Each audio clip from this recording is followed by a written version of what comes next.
Have you ever wondered what it was really like to live in the Roman Empire? Not as a senator draped in purple or a general returning from a distant conquest, but as a breathing, aching, endlessly enduring human. Someone whose mornings began with the echo of sandals on worn stone and ended under a sky laced with distant stars. Tonight, I invite you to slip beneath the polished marble and golden laurels. Let us wander through the crowded tenements of Rome, walk the dusty roads leading to faraway provinces, listen to the silent prayers whispered in smoky temples. Leave behind Hollywood's heroic gladiators and elegant togas.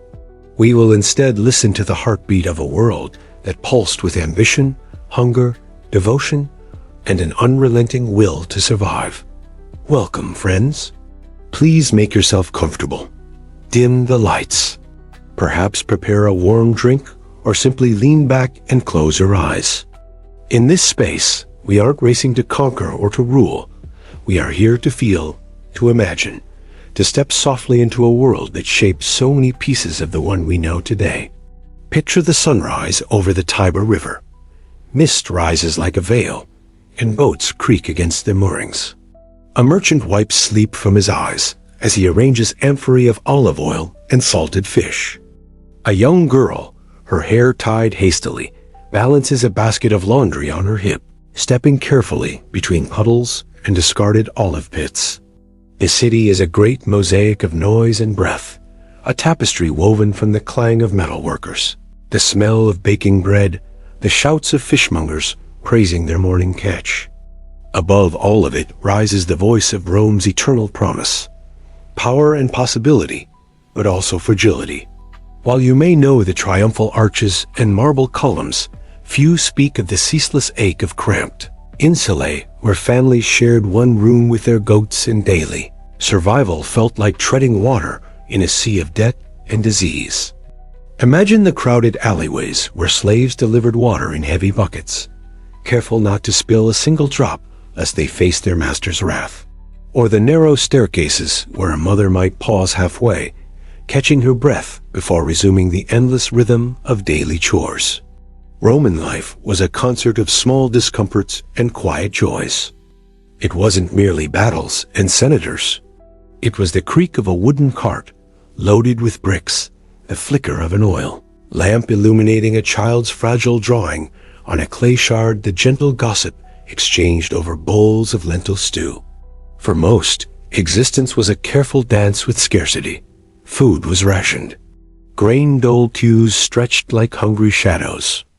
Bread might be dry, wine might be sour, yet each meal was a ritual of gratitude, an act of defiance against the fickle whims of fate.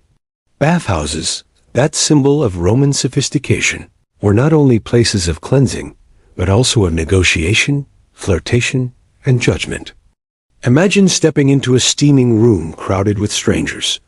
Every glance a silent commentary on your body, your scars, your status. Privacy was an unknown luxury. Life itself was shared, from your sweat to your last coin. Beyond the city walls, rural life demanded even more resilience. Fields extended like restless seas, demanding the calloused hands of tenant farmers who bent beneath the sun day after day. Harvest failures spelled not inconvenience, but catastrophe. The thin line between a small festival and an empty pot simmering over a dying fire. In the provinces, Romanization was a quiet, often forceful tide. Local deities coexisted uneasily with Roman gods. New taxes replaced old customs, and market squares bore Latin inscriptions that few could read. Yet amidst this merging, laughter still echoed. Songs in strange dialects drifted over vineyards. Children chased each other across warm courtyards, unconcerned with politics or emperors. It is easy to imagine the empire as one vast marble puzzle, a place of grand speeches and divine Caesars. But within each crack in the mosaic, there lived stories of potters shaping clay by moonlight, of old women whispering herbal remedies, of soldiers riding home from the distant frontiers. Through this journey, you may find echoes of your own daily rituals. The first sip of water at dawn, the warmth of a blanket against your cheek, the fear of an uncertain tomorrow. The Romans were not distant statues. They felt, they wept, they clung fiercely to small comforts in a world often ruled by cold ambition and sudden violence. Tonight, together, we'll explore these lives. We will walk alongside bakers rising before the sun, share the whispered anxieties of slaves fearing the auction block, feel the quiet hopes of artisans molding terracotta lamps that might never reach a buyer.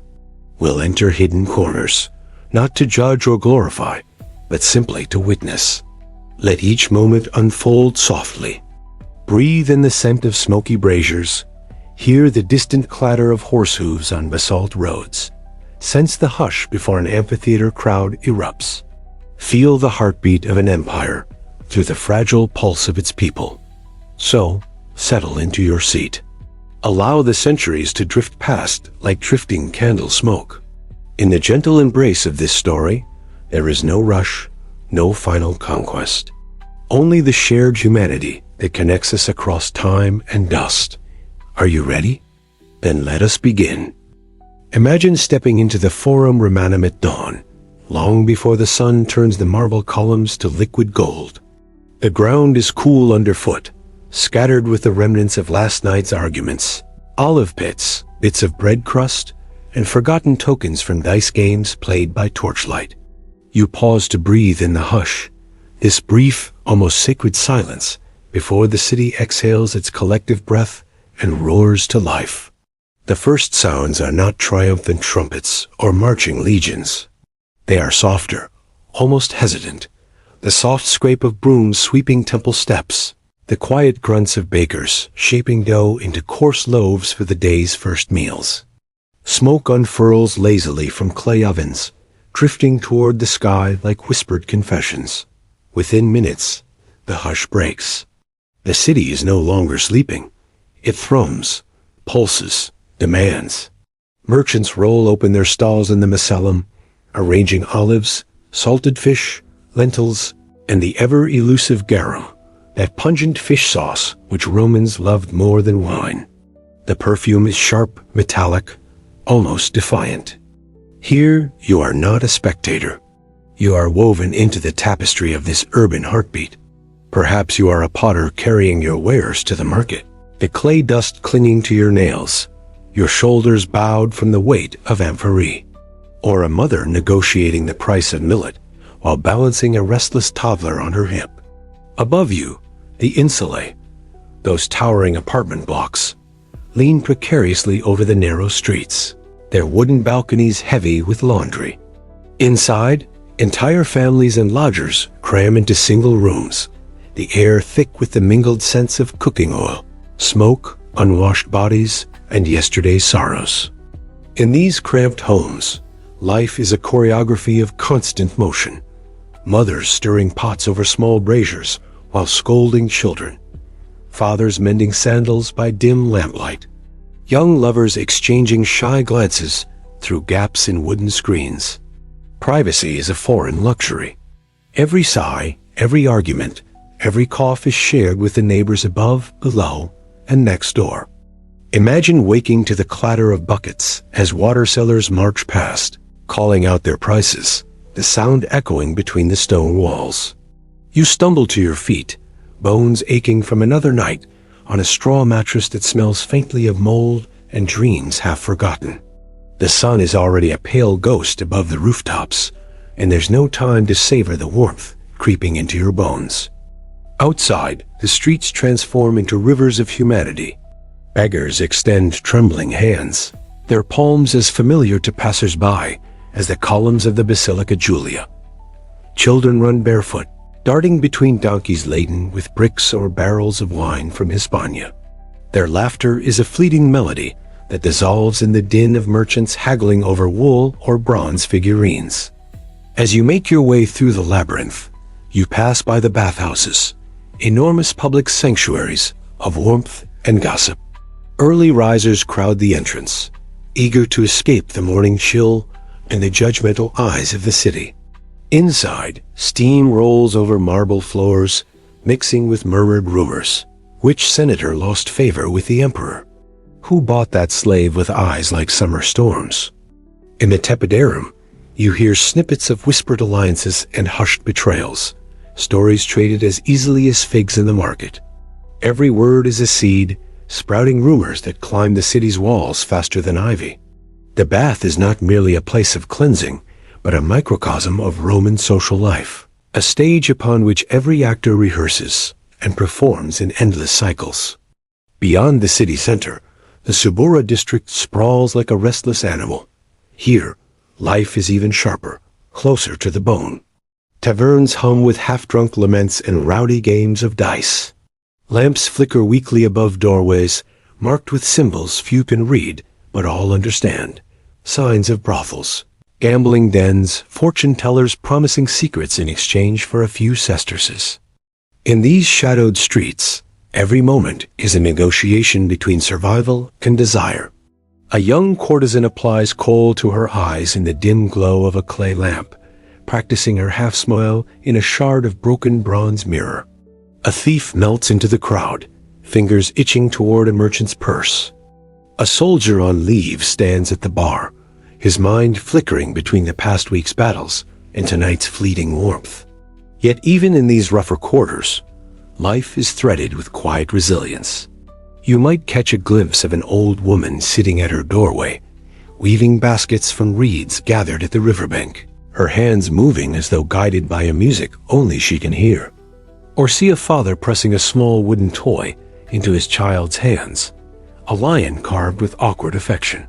As night edges closer, the city's rhythms shift again. Oil lamps bloom like amber stars in windows. The sounds of the market are replaced by laughter spilling from taverns and the rhythmic thud of sandals hurrying home before the city's gates are closed. The forum grows silent, its statues now shadows stretching long across the paving stones.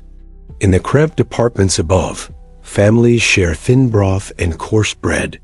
Their conversations drift between worries about rent, rumors of grain shortages, and the tiny joys of a neighbor as new baby or a son's unexpected coin earned for an errand. And above it all, the moon drifts serenely, as though indifferent to the daily ballet of hardship and hope beneath her watch. Rome, in all its grandeur, was never only about emperors and legions. It was also about the tender weariness of a mother's arms, the secret pride in a baker's crust, the echo of footsteps down a narrow alleyway at dawn. So tonight, as you drift into this world, remember, these people were not merely players in a distant saga. They were soft-hearted, cunning, frightened, joyous, as complex and raw as any of us. Their dreams, though often small, flickered as fiercely as any emperor's ambition. Through this first glimpse into the urban heart, we begin to sense the true empire, not just of stone and conquest, but of shared breath, quiet sacrifices, and endless beginnings.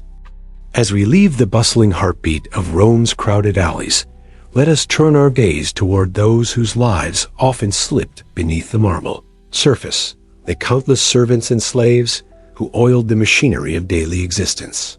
They were the silent architects of comfort, the invisible scaffolding upon which patrician pride stood tall. Imagine a narrow corridor beneath a grand domus, lit only by flickering oil lamps. Here, before the noble family stirs, servants shuffle barefoot across cold stone floors, preparing morning bread and laying out tunics. Their world is one of perpetual dawn. A hush before the city above them stretches into light. The kitchen breathes with the smell of smoke and damp herbs. A young boy carefully plucks feathers from a goose, his small fingers stiff with the early chill. A girl stirs garum into a pot, her mind drifting toward the hope of a letter from her mother in a distant village, a letter that might never come. Their conversation, if any, is a low murmur punctuated by quick glances, a language shaped by necessity more than choice. Silence is safety here, obedience, survival. Above them, the dominus might be finishing a dream of conquest or some honey-sweet vision of a lover. He will descend soon, expecting warm bread, fresh water, and the gentle servility of eyes that do not meet his directly. In the atrium, a young slave polishes the family's bronze armor, a family heirloom more ornamental than practical, but gleaming evidence of noble lineage.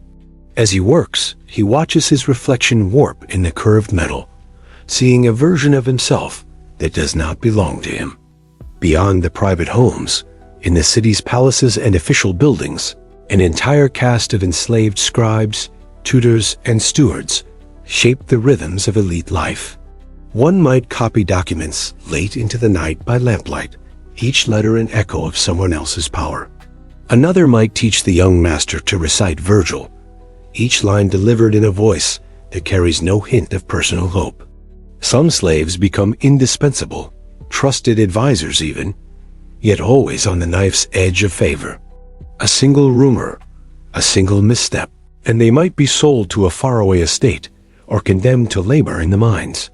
A fate whispered about like a ghost story, a horror too vast to look at directly. For many, the mines were an unspoken grave. Men and women sent there rarely returned. Instead, they vanished into dark tunnels where air thickened like soup and days melted into an endless dusk of stone and echo. To live, there was not life, but a slow forgetting of the sky. Yet even in these shadows, threads of humanity wound their way through every gesture. You might see a slave girl cradling a sick infant, singing a lullaby she remembers from her own village. Or a kitchen servant tucking a small amulet under his tunic, a hidden prayer for protection against a master's unpredictable wrath. Not all found themselves in these labyrinths unwillingly. Some were born into slavery, inheriting the invisible chains from their mothers. Others arrived as spoils of war, torn from Gallic forests or North African sands, now adrift among the marble columns and fig-laden courtyards. Each bore the echo of lands far beyond Rome's walls, a silent map etched across the empire's veins. Freedom, when granted, did not always mean liberation. A freedman might earn wages, wear a felt cap signifying his new status, even accumulate modest wealth. But the mark of slavery lingered like a phantom limb. Freedmen navigated a society that celebrated ancestry and pedigree above all, where old money whispered louder than any earned coin. Imagine being a freedwoman who marries a craftsman, her dowry modest, her hopes tied to the fragile thread of a husband's workshop. She rises before dawn to tend to the hearth, shoo away chickens, barter at the market for wilted greens. Her children might escape the stain of her past, or they might inherit its weight, depending on the fickle weave of fortune. Outside the city, on the vast latifundia, agricultural estates that sprawled like oceans of grain, slaves labored under an unforgiving sun. From horizon to horizon, olive groves and vineyards stretched endlessly, each vine a silent witness to sweat and whispered lament. Overseers, perched like hawks, watched every stoop and movement, their rods reminders that mercy was a luxury reserved for other classes. The harvest season brought no festival for them.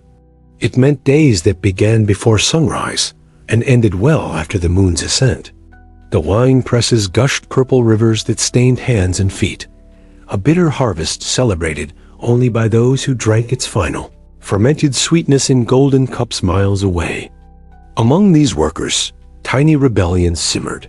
A stolen fig slipped into a pocket, a handful of grain kept aside for a hidden supper, a murmured song that rose and fell like a secret heartbeat. The great Roman historians rarely inked these lives into scrolls. When they did appear, they were footnotes in the chronicles of patrician scandals, revolts, or cautionary tales of disobedience. Yet, these silent multitudes shaped the city as surely as any emperor's decree or senator's speech. Imagine the city without them. No warm baths awaiting senators, no dinners of honey-glazed dormice or baskets of imported oysters, no silk tunics laundered and perfumed to perfection. The empire's elegance balanced delicately atop calloused hands and backs bent like reeds in wind. As night falls, these unseen workers retreat into cramped quarters beneath the palaces or in low-built dormitories behind villas. There, They exchange hushed stories of mothers left behind, of children dreamt of but never held, of gods they still invoke in borrowed Latin or long-forgotten tongues. A young boy might carve a tiny figure from discarded olive pits, a makeshift deity to watch over his sleep. A girl might trace a familiar symbol in the dust before closing her eyes, a quiet invocation to whatever spirits might still listen across the miles of empire. Above them, lanterns flicker in grand halls where laughter and feasts echo. Below, a chorus of breathing rises and falls, each breath a soft defiance against erasure. When we speak of Rome, we often imagine marble triumphs, senators draped in togas, and armored legions beneath red standards.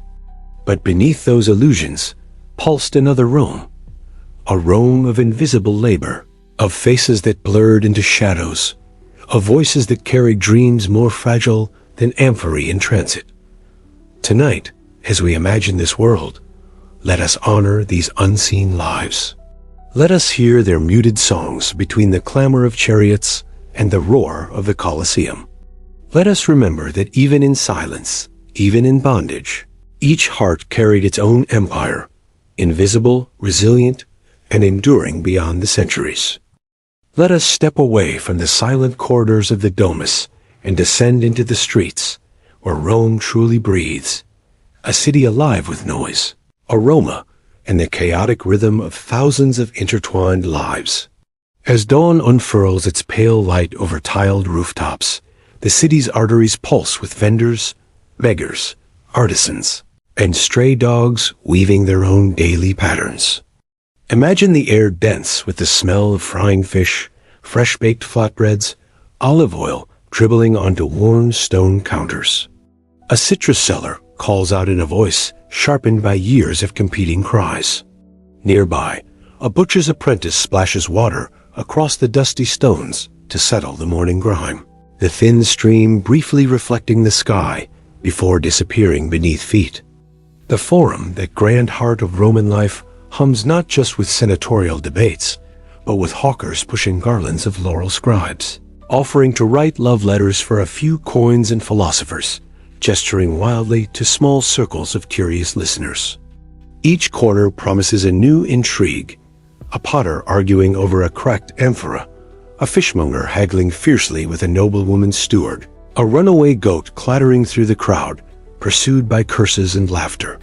Here, in this sprawling human mosaic, everyone becomes both actor and audience. A young woman selling figs might pause to watch a traveling performer balance atop a wooden pole, his gestures drawing gasps from children. A baker leans out from his stall, face streaked with flour, chuckling at a passing parade of soldiers, each step ringing out against the flagstones like a slow heartbeat of conquest. The city's public baths serve as another stage, equal parts cleansing ritual, business negotiation ground, and social theater. Imagine slipping into the caldorium, steam swirling like restless spirits around marble columns. Skin prickles, muscles sigh. Conversations drift across the water. Two merchants plotting prices, a poet reciting lines to a small cluster of admirers. An elderly matron complaining about her daughter-in-law's cooking. In the tepidarum, middle-aged men soak in lazy reverie, their fingers tracing idle patterns on the tiled edges. The frigidarium, cold as a mountain spring, jolts the body back to alertness. Here, squeals echo against domed ceilings, a brief chorus of discomfort that unites all classes, if only for a moment. Beyond the water, in massage rooms and courtyards, slaves rub perfumed oils into the tired limbs of senators, the scent of lavender and myrrh rising like a gentle hymn. In these intimate spaces, hierarchies blur. For a fleeting hour, all bodies glisten the same beneath oil and steam. But the baths are more than recreation. They are small empires unto themselves, microcosms of Rome's relentless desire for control and display. Each mosaic underfoot tells a story. A dolphin chase, a sea nymph's dance, a triton's silent gaze. You walk upon these images unaware of how many stories you crush beneath your sandals. Outside, In the narrower alleys branching from main roads, taverns throb with a different rhythm. Wooden shutters creak open to reveal cheap wine in cracked clay cups, coarse bread smeared with pungent fish paste, and voices thick with gossip. A lone lute player strums in a corner, singing a ballad so old even the cobwebs might know it by heart. In these smoky interiors, plans are hatched, debts are forgotten in wine's embrace, and fleeting romances kindle beneath flickering oil lamps. A man boasts of a gladiator friend. A woman pretends to listen, eyes scanning the doorway for someone else. Outside, shadows stretch and bend as passers-by shuffle toward evening's final errands. Further down, public latrines exhale their own chorus of groans and curses. Privacy is a foreign concept. Rows of stone seats, side by side, each person performing the most human of tasks while exchanging rumors about the emperor's mistress or a neighbor's scandalous affair. Water trickles below, barely hiding the evidence of countless strangers sharing this communal rite. Through it all, one feels a certain restless energy. Every moment in Rome's streets is a performance, an unending festival of the mundane woven into the spectacular. Even as disease and decay lurk in corners, as street fights break out over a spilled amphora or an insult muttered too loudly, life surges forward, unstoppable. At nightfall, as twilight paints the horizon in streaks of ochre and violet, torches flicker to life. Watchmen patrol in pairs, tapping their staves against stones to signal presence. Lovers slip into shadowed arcades. Bakers begin kneading tomorrow's bread by lamplight, a quiet hymn to routine. Somewhere, a poet scratches verses onto a scrap of papyrus, lines that may never outlive the next sunrise. The echoes of chariots fade as the city exhales, but even in this hush, the street's pulse continues beneath the surface.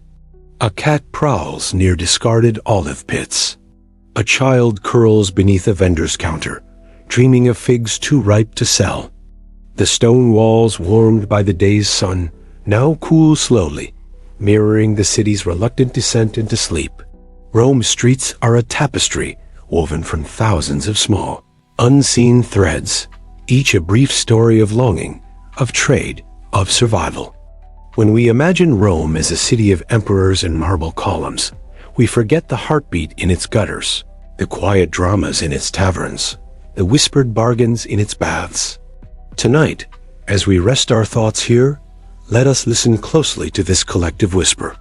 Let us feel the warmth of steam, the coarse bread in our hands, the hush of a crowded alley at midnight. In these spaces, Rome reveals itself not as an empire of conquest alone, but as an empire of shared humanity. A grand stage where each player, no matter how small, shapes the world they inhabit. When we speak of Roman grandeur, we often imagine polished statues, triumphant arches, and endless processions. But behind this marble facade stood a reality few would choose to recall, a life perpetually shadowed by fragility. To truly understand what it was like to live in the Roman Empire, we must look past the gleam of gold and glimpse the quiet, unseen burdens carried in each breath. In the early morning light, as the forum begins to stir, there are already signs of a hidden struggle. In narrow lanes behind merchant stalls, a young mother tends to her feverish child, wiping sweat from his brow with a strip of linen dipped in rainwater. She murmurs small prayers to household gods, her voice trembling with a mix of desperation and resigned routine. Children fall ill often, and many never see the bloom of adolescence. Their fragile forms echo the impermanence of even the strongest empire. Nearby, an elderly potter shuffles past, his hands bent from years of labor, joints swollen and inflamed. In Rome, no craft spared the body. The potter's kill baked his spine into a permanent stoop. The smith's hammer left his wrists trembling each dawn. Each profession carried not just the promise of bread, but the certainty of slow decay. Roman streets, though lively, carried a constant threat hidden in plain sight. Water, often praised as the gift of aqueducts, flowed from public fountains and cisterns, but it was rarely pure. The same water that cooled tired feet also harbored unseen enemies, parasites, stagnant residue, invisible seeds of fever. As the day waned, some would drink deeply, unaware that each swallow might plant an illness that would unfold quietly in the night. Public baths, a cornerstone of Roman social life, added another layer to this paradox. While they offered warmth, comfort, and a space for connection, they also became breeding grounds for ailments. The humid air, the shared water, the close proximity, these were ideal stages for unseen invaders to leap from skin to skin. A cough in the caldarium, a cut in the tepidarum, small, almost unnoticeable beginnings that could end in weeks of feverish delirium on a straw mat at home. Above the city, smoke drifted from hearths and forges, filling the air with a subtle haze. For many, especially slaves and lower-class laborers, this air thickened each breath into a labor of its own. Lungs darkened slowly, an unseen tapestry woven from soot and clay dust. As they carried amphorae or heaved bricks along the crowded alleys, their chests strained under invisible weights, a quiet pact between survival and sacrifice. Imagine, too, the silent march of diseases that today are distant memories. Tuberculosis, leprosy, plague.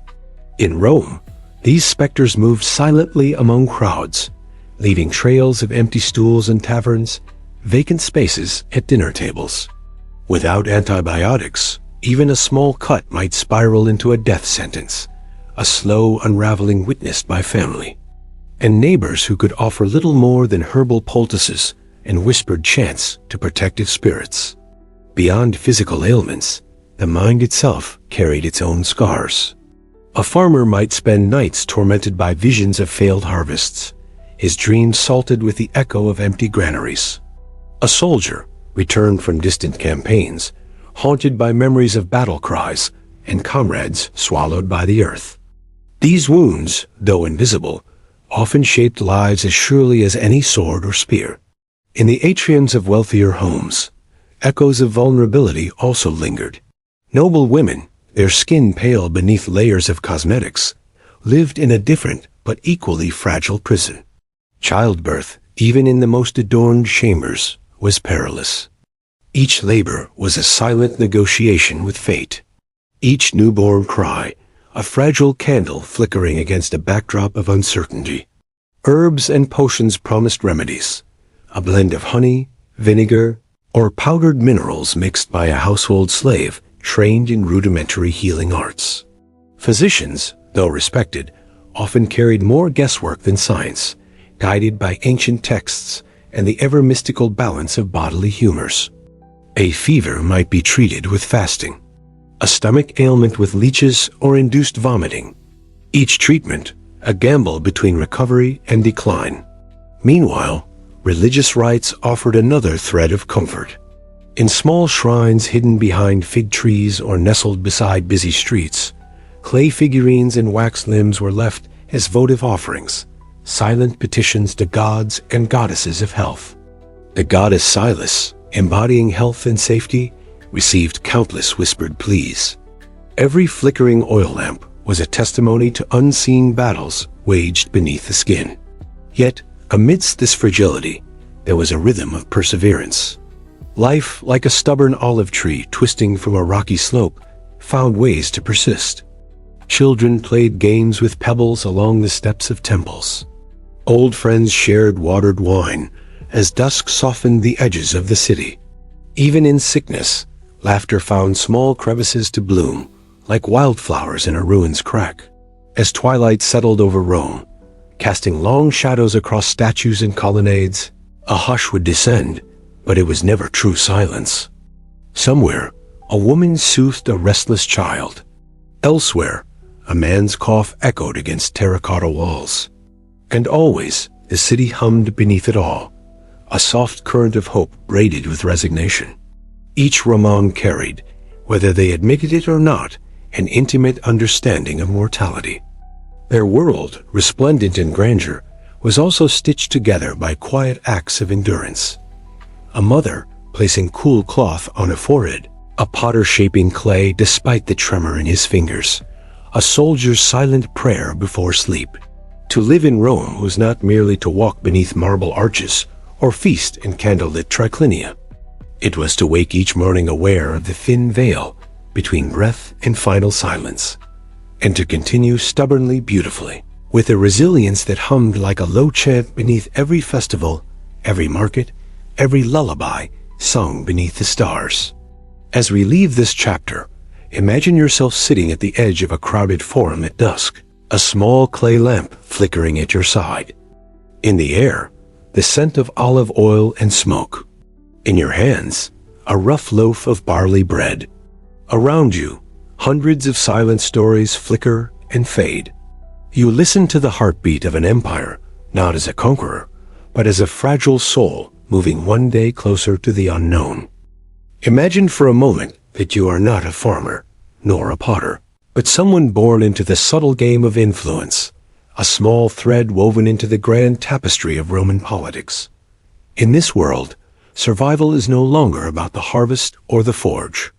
It is a dance of whispers, gestures, and careful masks worn beneath heavy togas. At dawn, the first hints of sun spill across the marble floors of a senator's villa. Slaves shuffle quietly to prepare the day, a basin of cold water, a bowl of olives, a simple piece of honeyed bread. The senator rises, his thoughts already drifting toward the day's obligations, petitions, alliances, silent nods exchanged in the Curia Julia. He is not merely a man. He is a node in a vast, pulsating network of favors, owed and secrets held. Across town, a wealthy merchant ties his tunic, adjusting the folds so they appear dignified yet modest, a delicate balance that signals both prosperity and humility. Today, he must secure a new contract for grain shipments from Alexandria, a feat dependent not just on skill, but on the favor of a particular magistrate. Every handshake carries weight. Each smile is weighed against possible betrayal. Among the narrow lanes of the Subura district, a courtesan combs her hair in a dim room lit by an oil lamp. Her beauty, her wit, her ability to listen without judgment, these are her shields in a city where men, from generals to senators, drift to her for comfort and counsel. In many ways, she shapes decisions whispered in the dark, decisions that ripple into the Senate halls and beyond. She, too, is a political actor, though history rarely records her name. In the Senate itself, voices echo beneath the towering arches. Men in white togas with purple borders debate not simply for policy, but for performance. Every rhetorical flourish is aimed at invisible audiences, fellow senators who might swing in alliance, distant provinces listening for signs of Rome's strength, and perhaps most importantly, the ever-present judgment of the people. A senator's reputation is a fragile vase. A single slip can shatter years of careful crafting. Beyond these formal halls, power pulses through the streets in subtler ways. Bakers who deliver bread to certain villas learn which families fall out of favor. Street performers hear slurred confessions from drunken patricians. Scribes at public baths catch rumors that can topple fortunes. Rome is a city that listens to itself, an endless echo chamber of secrets, traded like denarii in the marketplace. Consider the patron-client relationship, a cornerstone of Roman social mechanics. Every morning, men from all walks of life gather at the homes of their patrons. They come to offer respect, to seek aid, to deliver small gifts in exchange for protection or influence. The patron, in turn, dispenses promises, arranges favors, or simply lends his name to elevate a humble plebeian's standing. This web of dependency, delicate yet binding, weaves the fabric of Roman society tighter than any legion's shield wall. But this social tapestry was not built only on civility. At its edges, sharp knives glint beneath cloaks. Political assassinations, whispered poisonings, and sudden disappearances are not mere legend. They are the unspoken punctuation marks in Rome's sentences of power. A senator who opposed an ambitious rival might find himself exiled to a remote island, his villa stripped, his statues defaced. A wealthy woman too vocal in her family's affairs might be silenced under the guise of moral outrage.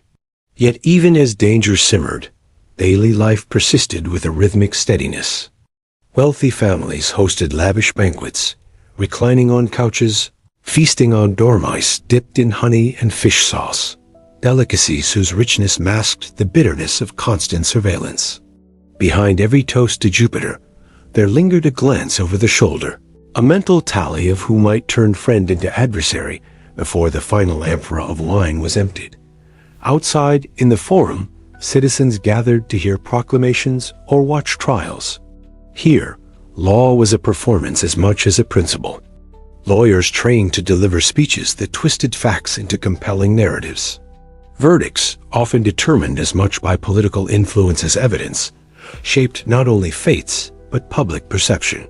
For many Romans, attending these proceedings was akin to attending a theater, a grim, captivating stage where power strutted and stumbled.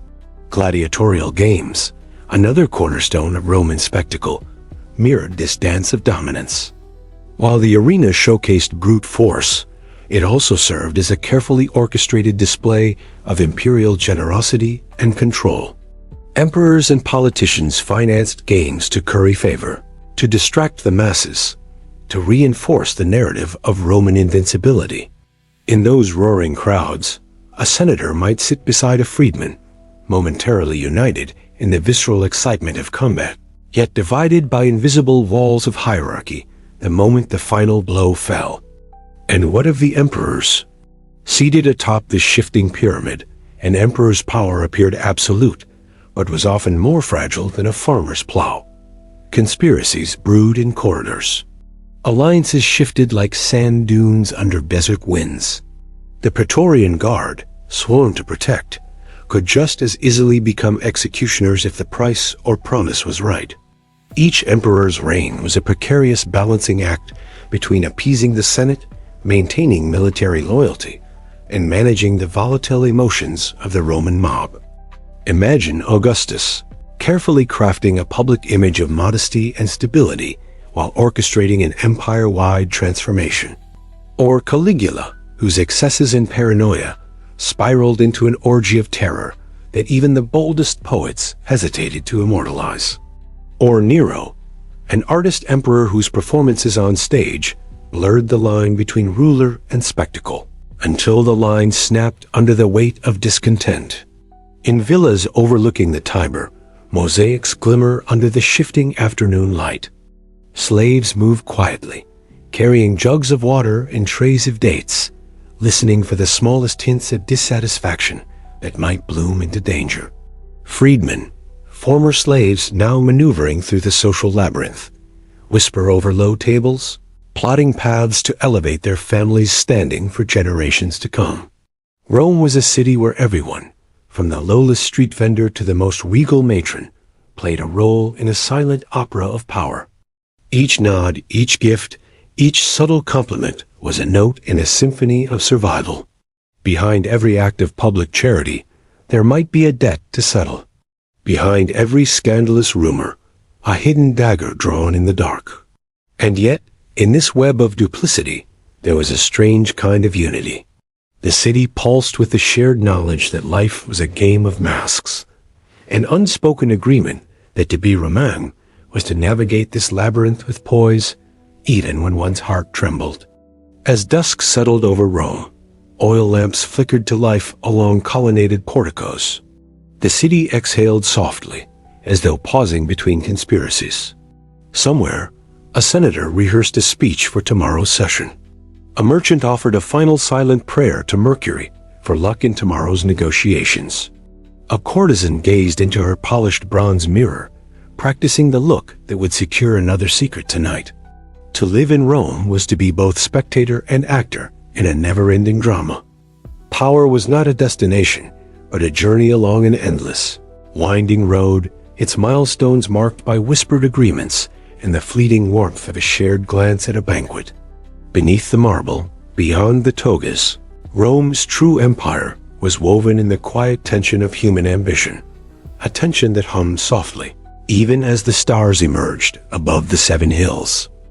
As dawn colors the Tiber with shimmering bands of silver and rose, the city of Rome awakens to the low hum of its endless negotiations.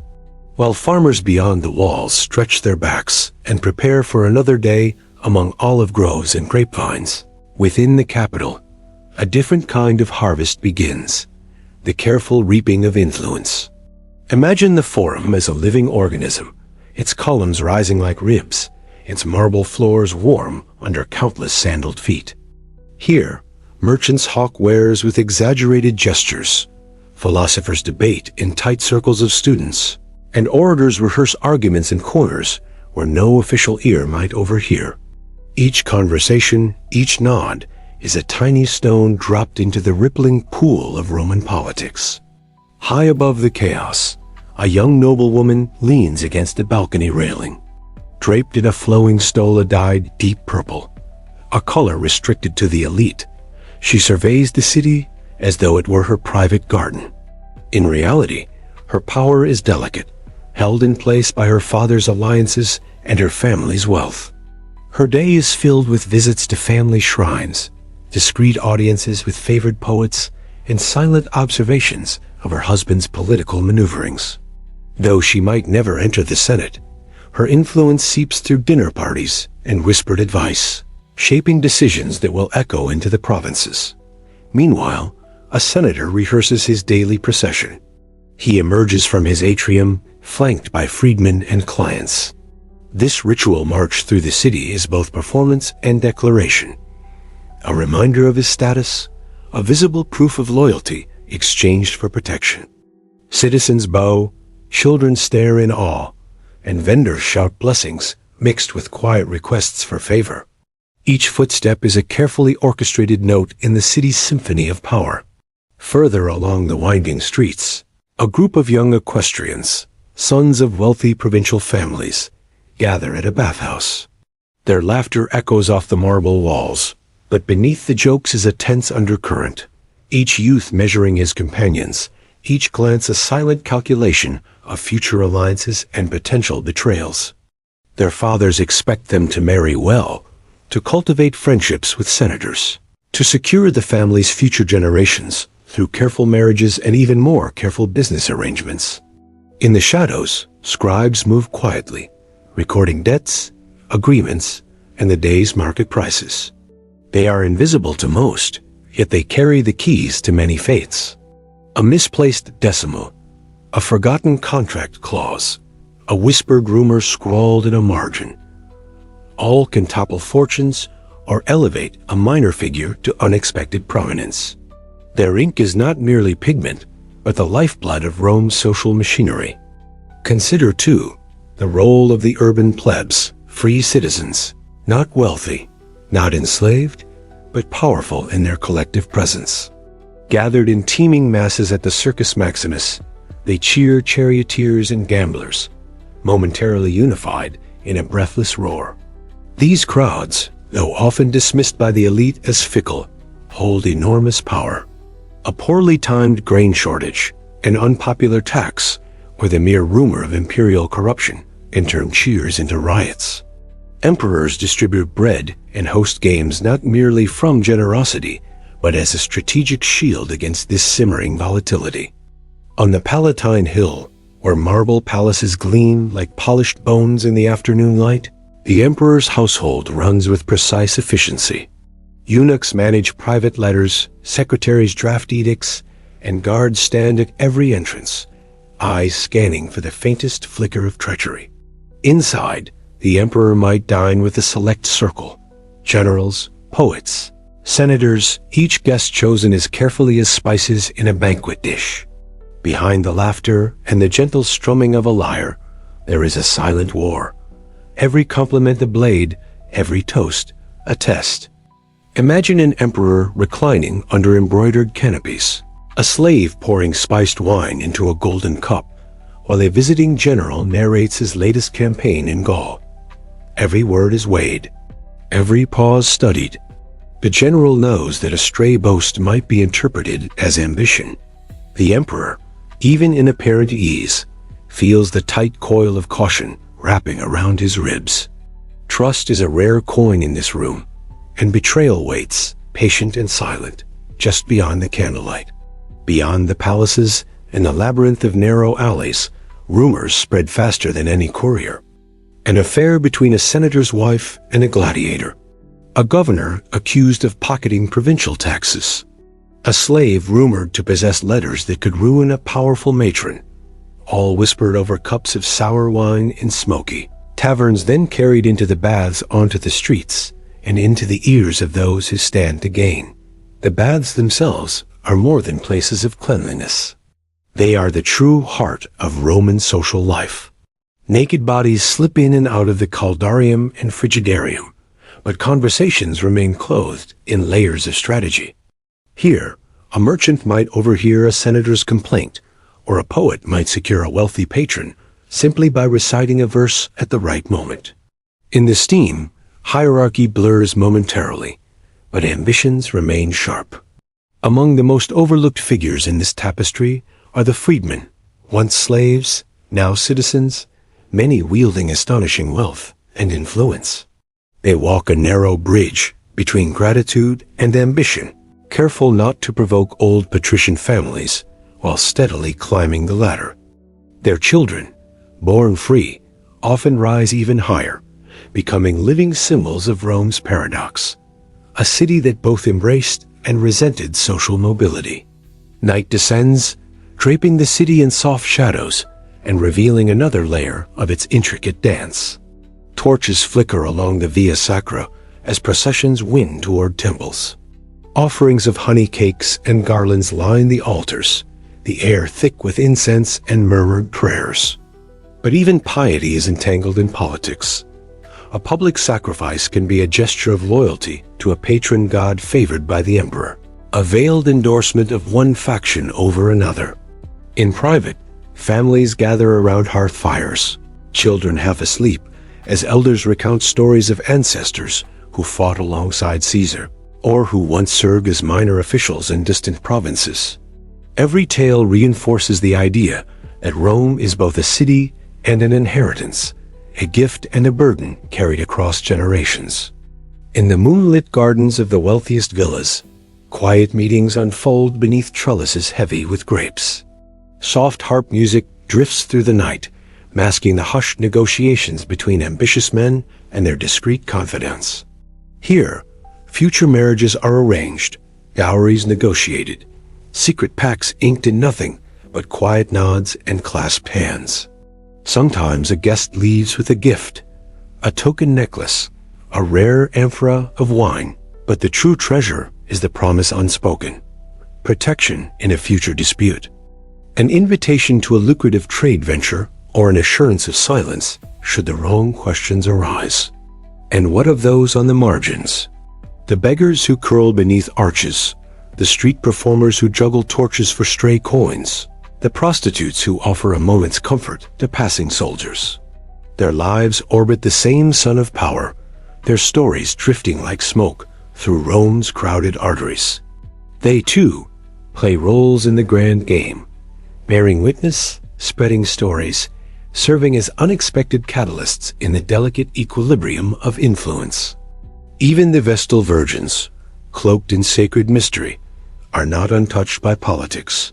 Sworn to 30 years of chastity and service to Vesta, they guard Rome's eternal flame, a living metaphor for the city's resilience.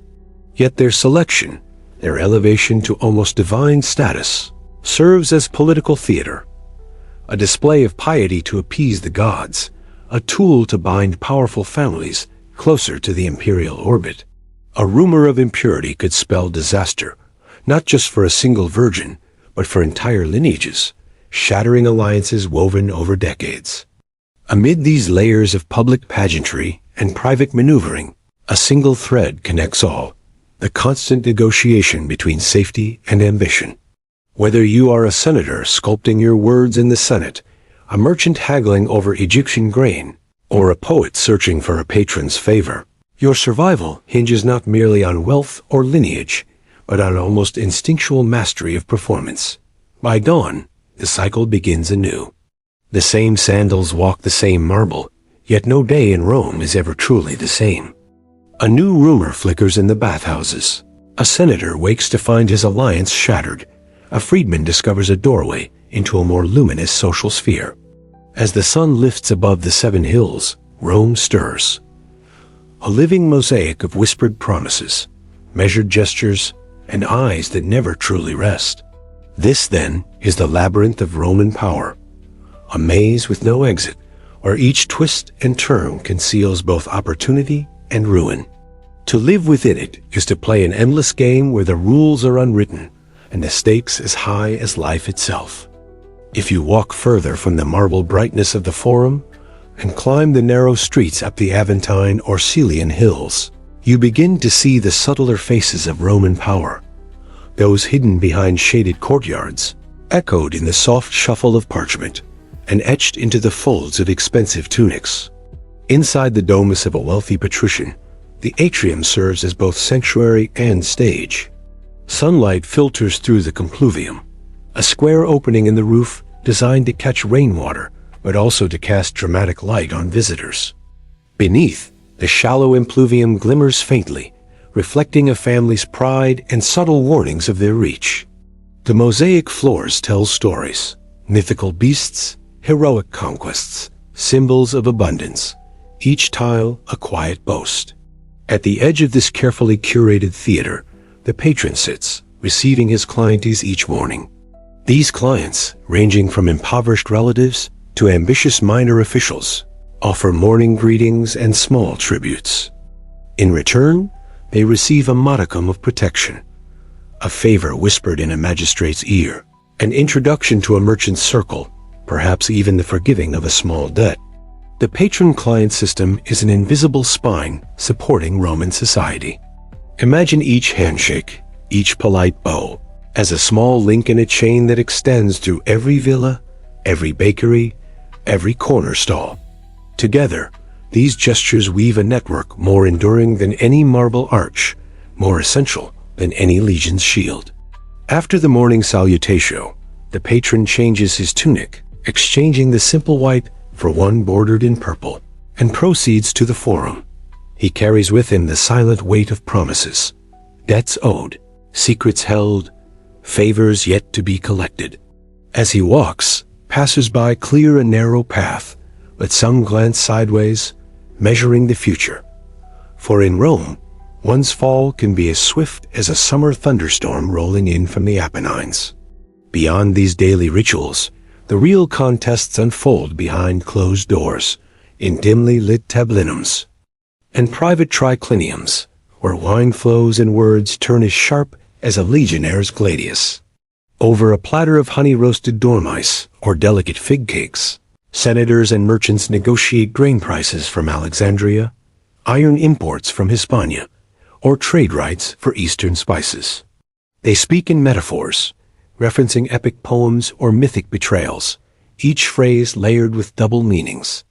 A raised eyebrow, a deliberate pause, a laugh that lingers just a little too long. Each is a move on an invisible chessboard. Near the heart of the city, the Senate itself stands as a testament to Roman grandeur and fragility. Senators gather in their heavy woolen togas, the folds meticulously arranged to signal dignity and authority. Their sandals, dusty from the morning walk, shuffle across the cool marble floor as they take their seats. From the outside, the Senate appears as a fortress of logic and law, but within, it thrums with human fears, petty rivalries, and fragile alliances. A senator might spend hours carefully crafting a speech, each word sharpened to both flatter and wound. Yet when he rises to speak, the outcome depends less on his rhetoric than on the invisible undercurrents. Who dined with whom last night? Whose daughter is promised to which consul's son? Which general's victories intoxicate the public imagination that week? The walls echo with grand oratory, but the true power pulses quietly beneath the marble, hidden in passing glances and coded gestures. For the ambitious, proximity to the emperor offers both the ultimate opportunity and the ultimate danger. A whisper of treason, an offhand joke twisted into an accusation, a fortune-teller's stray remark. Any could lead to a quick dispatch to the Tullianum prison or forced exile to a distant, windswept island. Those who seek closeness to the throne often find themselves performing a delicate dance, balancing compliments with cautious reserve, always listening for shifts in the emperor's favor. Outside the circles of senators and patrons, another kind of power thrives in the bustling markets and crowded taverns. Here, fishmongers argue fiercely over the price of garum, the fermented fish sauce essential to Roman cuisine. Bakers haggle over shipments of Egyptian grain, their voices carrying above the clatter of mule carts. Street vendors call out honeyed words to lure passing matrons, selling everything from cheap wool cloaks to small bronze amulets rumored to bring protection from the evil eye. In these spaces, influence looks different. It is measured not in marble columns or oratory, but in daily survival and the ability to secure a stall in a prime spot, to negotiate a better price, to avoid the city's inspectors who might shut down a shop for supposed violations. Here, a clever joke or a free handful of olives might win a loyal customer. A botched delivery or a spoiled amphora of wine could destroy a man's reputation overnight. We cannot overlook the role of slaves in this subtle web. Often described merely as labor, slaves in Rome could also wield unexpected influence, especially those who served as household stewards or personal secretaries. Trusted slaves held keys to safes, knew the schedules of their masters, overheard pillow talk between powerful lovers.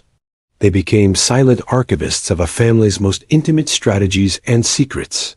At night, when the market's empty and the torches cast long wavering shadows across the cobbled lanes, these same slaves might slip quietly through back alleys, delivering secret messages or retrieving borrowed documents. Some, seeing opportunities, sold information for coin, shifting minor details between rival houses like chess pieces across a board. In a city where every advantage is worth its weight in gold, even the lowliest figure can become a decisive force. Meanwhile, among the urban poor in the Subura district, a tangled neighborhood of tenement buildings, taverns, and workshops, life is a daily negotiation with fate. Here, children learn early to scan faces for danger or kindness. Neighbors know each other's routines in intimate detail.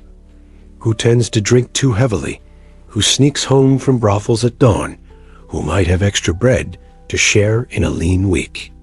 In the cramped insulae, walls are thin, and privacy is more a concept than a reality. Families cook over small hearths, the smoke drifting lazily out narrow windows. At night, lullabies echo across courtyards, weaving into the laughter of gamblers and the melancholy strum of a wandering lyre player. In these shared spaces, alliances form quickly and dissolve just as fast. A borrowed cup of oil today, a warning about an impending tax collector raid tomorrow. Religious cults and mystery rites also thread through the labyrinth of Roman power. The cult of Isis, with its foreign rituals and secret initiations, offered an alternative space for women and marginalized men to find community and purpose. Similarly, the followers of Mithras, often soldiers and lower officials, gathered in candlelit caves to share sacred meals and cryptic teachings. To an outsider, these cults might seem merely spiritual. Yet in Rome, even faith was a currency. A shared belief could cement bonds stronger than any formal oath, creating networks that operated parallel to official structures. A man initiated into a mystery cult might find unexpected allies in distant provinces or secure an introduction to a powerful official, otherwise out of reach. The Roman games, whether chariot races in the Circus Maximus or gladiatorial combats in the Colosseum, further exemplify this interplay between spectacle and subtle power. While the masses roared for their favored faction, the Reds, the Blues, senators and emperors watched carefully, noting popular moods. Victories or defeats could ripple through the social fabric, affecting the reputations of those who funded or supported particular teams or fighters. A charioteer's win might grant a sponsor greater favor at court. A brutal defeat could stain a name beyond repair. In the stands, deals were whispered, debts forgiven or promised, marriages hinted at with a shared glance. Beneath the thunder of hooves and the clash of shields, the city negotiated itself again and again. In the villas dotting the Campanian countryside, the rhythm of power unfolded more languidly, but no less carefully. Overlooking fertile vineyards and shimmering coastal waters, senators and equestrians entertained guests with banquets that stretched into moonlit hours. Music drifted from open terraces, blending with the scent of roasted lamb and honey cakes. But even here, beneath the olive branches and stars, every toast was measured, every anecdote weighed for hidden meanings. A landowner might casually mention a new aqueduct project, gauging reactions to possible investments. A young heir might recite verses from Virgil, subtly declaring both education and loyalty to Roman ideals. Guests listened, nodded, and filed away each detail, their minds as busy as the city's grain docks at dawn. As dawn crept toward the horizon, bringing with it another day of calculated risk, the city's true shape emerged, not merely a jumble of temples and forums, but a living, breathing web of relationships, debts, whispered secrets, and watchful eyes. To survive, one did not need to be the strongest or even the wealthiest, but the most observant, the most adaptable, the most skilled in deciphering silence as well as sound.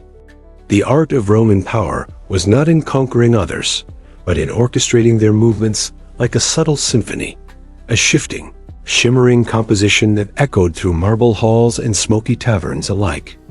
As we follow the first rays of sunlight slipping across the tiled rooftops of Rome, we see a city that breathes power in subtle exhales rather than triumphant roars. Beyond marble statues and imperial decrees, power lives in gestures so delicate that they could be mistaken for casual greetings, a nod at the market, a flick of the wrist when pouring wine, an unexpected pause in conversation. Imagine a woman seated at her loom in an upper chamber of a senator's villa. Her fingers move steadily, weaving intricate patterns into wool dyed in rich purples and deep blues. To an unknowing eye, she is simply a dutiful matron, confined to domestic life. Yet in her embroidery, she encodes symbols recognizable only to those in her inner circle. A laurel sprig signaling a family alliance, a tiny dolphin indicating favor toward a particular trade faction. This language of thread is as potent as any senatorial speech, passed through bridal gifts or festival garments, whispered in color and stitch. Below, in the garden courtyard, her husband receives visitors, minor officials, relatives from distant provinces, young men hoping to secure patronage. Each one brings something, a rumor, a plea, a potential alliance. As they talk beneath the shade of fig trees, attendants circulate with diluted wine and honey cakes. The conversation slides effortlessly between small talk about the latest, gladiatorial games, and serious negotiations over grain prices. Yet every word is watched, every pause catalogued. A servant girl, balancing a tray of fruit, listens intently as she passes. She carries these overheard fragments to the kitchen, where slaves discuss the movements of their masters with an intimacy no citizen could imagine. These whispered networks form a second senate beneath the city's marble face, a quiet assembly of cooks, bath attendants, and stable boys, who know when a senator plans to travel, which guest arrived with a suspiciously heavy purse, or when a noblewoman receives letters from a lover in Gaul. Beyond private villas, the baths serve as one of Rome's most complex theaters of social maneuvering. At first glance, the baths might appear as nothing more than communal spaces of leisure, pools steaming under painted ceilings, courtyards echoing with splashes and laughter. But beneath this surface lies an intricate current of politics. Men of every rank enter the caldarium to sweat out tension, moving on to the tepidarium for gentle warmth, and finally the frigidarium to close their pores. Here they shed not only clothes but social masks, revealing ambitions in casual confessions or subtle boasts. A merchant might admit to hoarding Egyptian papyrus shipments, hoping to drive up prices. A young tribune might hint at the weakness of a rival's command in the Germanic frontiers. In these humid chambers, friendships are forged and destroyed in equal measure. A shared oil flask could signal budding trust. A refused invitation to join a massage might imply distrust that lingers like damp steam. Outside, slaves wait with towels, listening to the echoes of laughter and arguments drifting from marble walls. These echoes travel, carried by slaves returning to noble houses or market stalls, shaping fates in invisible hands. Further along, in the bustling forum, the city's lifeblood pulses through open squares crowded with vendors, philosophers, and orators. Amid the cries of fig sellers and the clang of blacksmith hammers, citizens gather to hear speeches from the rostra. The speaker raises his arm, his toga's fold falling dramatically, as he laments a shortage of olive oil or decries a governor's embezzlement in a distant province. Spectators listen, some genuinely engaged, others merely seeking shade or gossip. Nearby, a mother distracts her restless child with a honey cake. An old man nods off under a pillar's shadow. Yet behind this facade of casual attention, listeners tally alliances, judge loyalty, and weigh futures. The speeches, though public, are riddled with hidden barbs, references to old debts, thinly veiled threats cloaked in poetic allusions to Virgil or Homer. In quieter corners, under porticos shaded from the midday sun, Stoic philosophers and wandering cynics debate the nature of virtue and fate. A young equestrian passing by on his way to secure a loan might pause to listen, absorbing a phrase to deploy later at a dinner party. Even these abstract discussions ripple outward, shaping reputations. A man known to favor certain philosophies might gain favor among certain senators, or find doors opening to circles of scholars from Alexandria or Athens.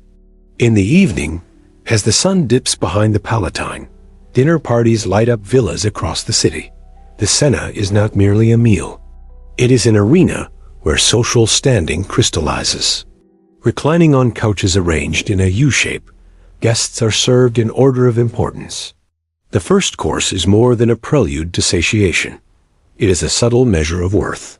A platter of oysters for a favored guest, a plate of olives for another. Between courses, performers amuse the company, musicians with delicate lyres, storytellers weaving tales of long-vanished Trojan warriors, acrobats balancing on ivory stools. Yet beneath the music and laughter, words coil like serpents. A senator might remark on a land dispute in Sicily, gauging who frowns or smiles. A matron might compliment a guest's necklace, a veiled hint at an upcoming engagement. Over Molsom's sweetened wine, spiced with herbs, alliances begin to simmer. By dessert, promises of marriage contracts, military postings, or political endorsements have been floated, weighed, and sometimes sealed with a discreet clasp of hands under the tablecloth. As guests depart, each one carries away more than a full belly. They leave with new debts, quiet fears, and fresh seeds of ambition. The next morning, scribes record these whispered agreements, stewards dispatch letters, and runners dash across the city to deliver tokens of gratitude, a basket of figs here, a bolt of fine Egyptian linen there. Even in sleep, Rome's power does not rest. Dreams are haunted by fears of betrayal, the rustling of curtains in moonlight, the image of a rival's triumph. In the quiet of pre-dawn, slaves rise first, stoking fires and arranging tunics. The first letters arrive from country estates or distant provinces, each bearing words heavy as lead, news of grain shipments, reports of border skirmishes, or rumors of uprisings in Gaul. In this unending rhythm, the city breathes in strategy and exhales suspicion. Every individual, from the emperor draped in purple robes to the fish seller gutting his morning catch, plays a part in the great performance. Each decision, no matter how trivial, echoes in countless directions, rippling through alleys and across marble floors alike. There is no final victory, no lasting defeat. only a shifting dance of influence and adaptation. The senator who stands triumphant today may find himself stripped of titles tomorrow, while the merchant's son, born in a cramped apartment above a tannery, might one day address the Senate in gleaming white togas. The empire's true heart does not reside solely in its legions or marble temples, but in this intricate web of quiet transactions and silent vows.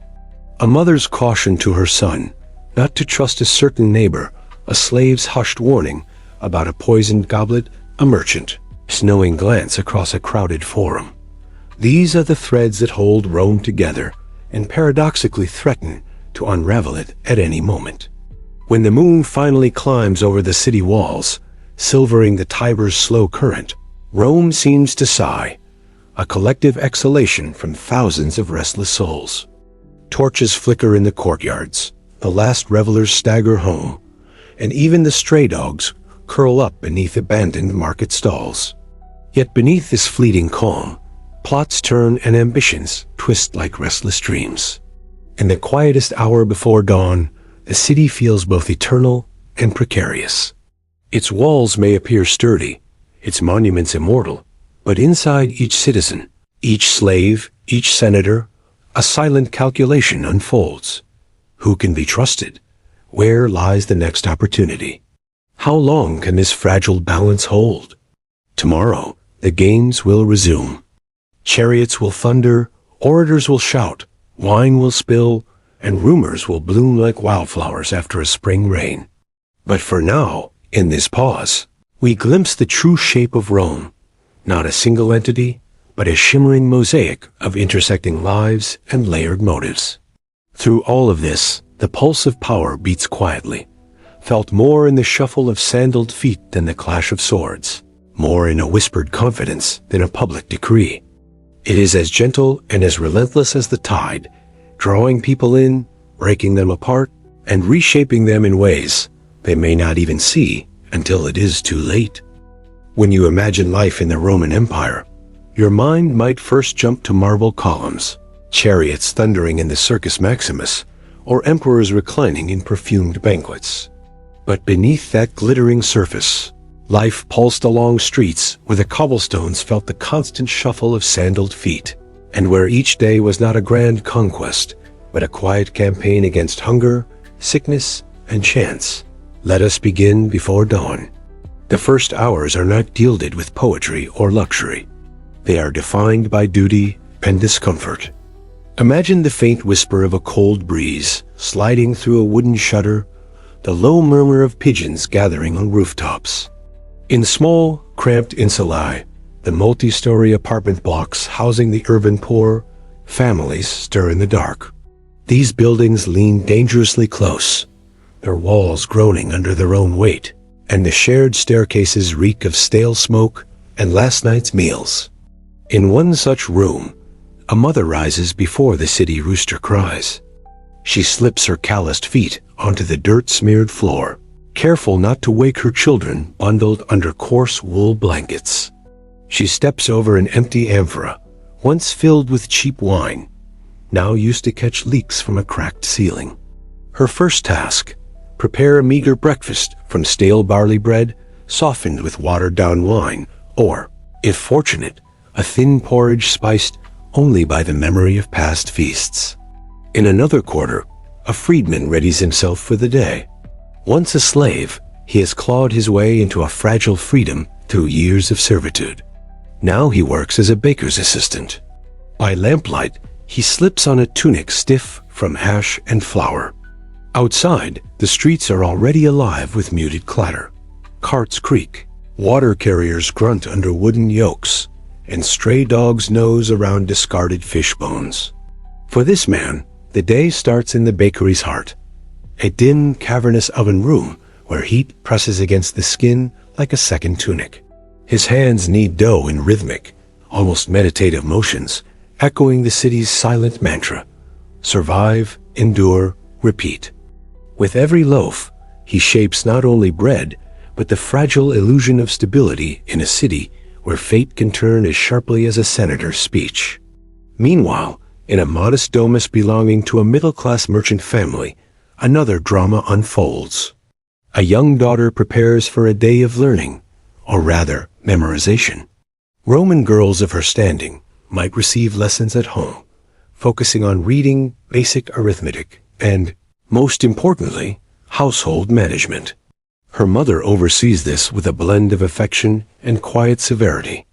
Knowing her daughter's value lies not in scrolls filled with Cicero's words, but in her readiness to become a wife, a manager of servants, a weaver of household reputation. Down the hall, her father sharpens a stylus, preparing for a morning at the forum. His day will revolve around bargaining, pleading, and outmaneuvering rivals in the bustling marketplace. Each transaction is a careful duel, a game played not with swords, but with narrowed eyes and tight smiles. His coin purse hangs heavy on his belt, a symbol of both power and vulnerability. Outside, as the sun lifts its first golden spear above the tiled rooftops, the city hums into fullness. Children dart between legs, playing games that echo across centuries. Vendors sing out their prices for fresh olives, honeyed dates, or sea salt harvested from distant shores. A barber opens his shop, water jars steaming beside iron razors sharpened on worn stones. The fishmonger calls out in hoarse delight as he lifts a wriggling catch from a basket, droplets shimmering like tiny pearls in the air. Women pause, inspect, haggle. Their fingers poke at gills and scales with expertise passed down for generations. Each interaction is laced with coded language, an insult hidden in a joke, a compliment masking a threat. These exchanges form the city's true foundation, more solid than any triumphal arch. In the shade of an archway, an old soldier sits on a low stool, his armor long since pawned, his stories traded for cups of sour wine. Children gather around him, wide-eyed, listening to tales of campaigns in distant Germania or Parthia.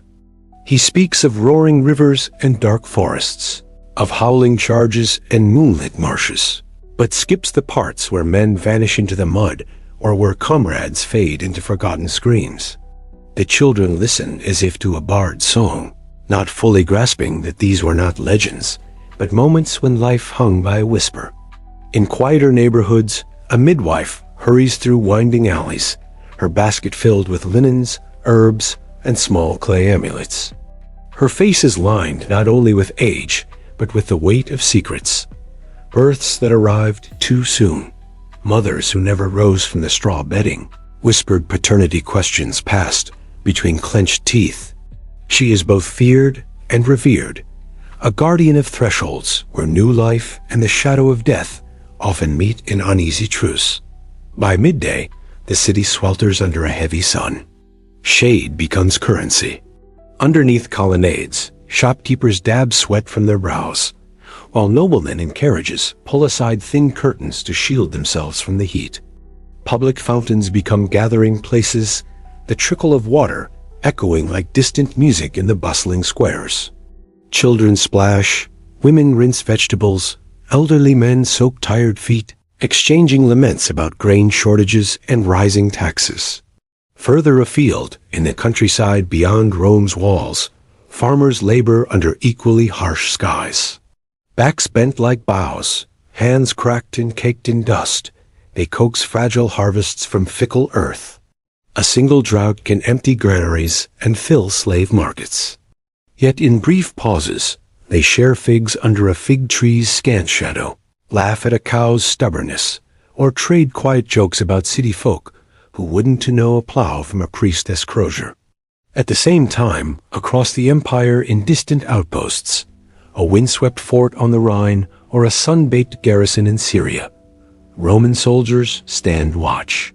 Their eyes scan horizons for signs of movement, each shadow a potential threat.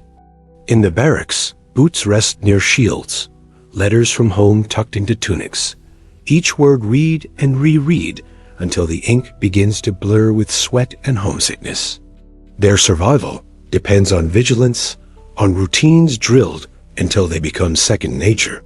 Yet even here, amid armor and discipline, small joys emerge.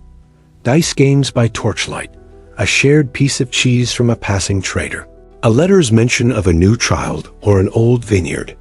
As afternoon gives way to evening, the city transforms again.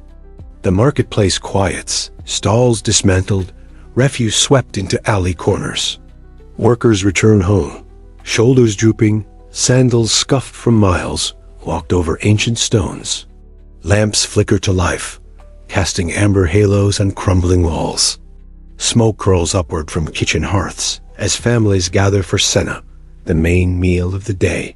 In richer homes, platters of spiced dormice and honey-glazed fruits parade before reclining guests, each bite an indulgence both savory and symbolic. In humbler dwellings, a single pot simmers with lentils and onions, sometimes enriched with a scrap of pork if fortune smiles. Bread is torn, oil is drizzled sparingly, and wine, watered down and slightly sour, is shared among all. Conversations meander from price disputes to marriage prospects, from neighborhood rumors to news from distant provinces.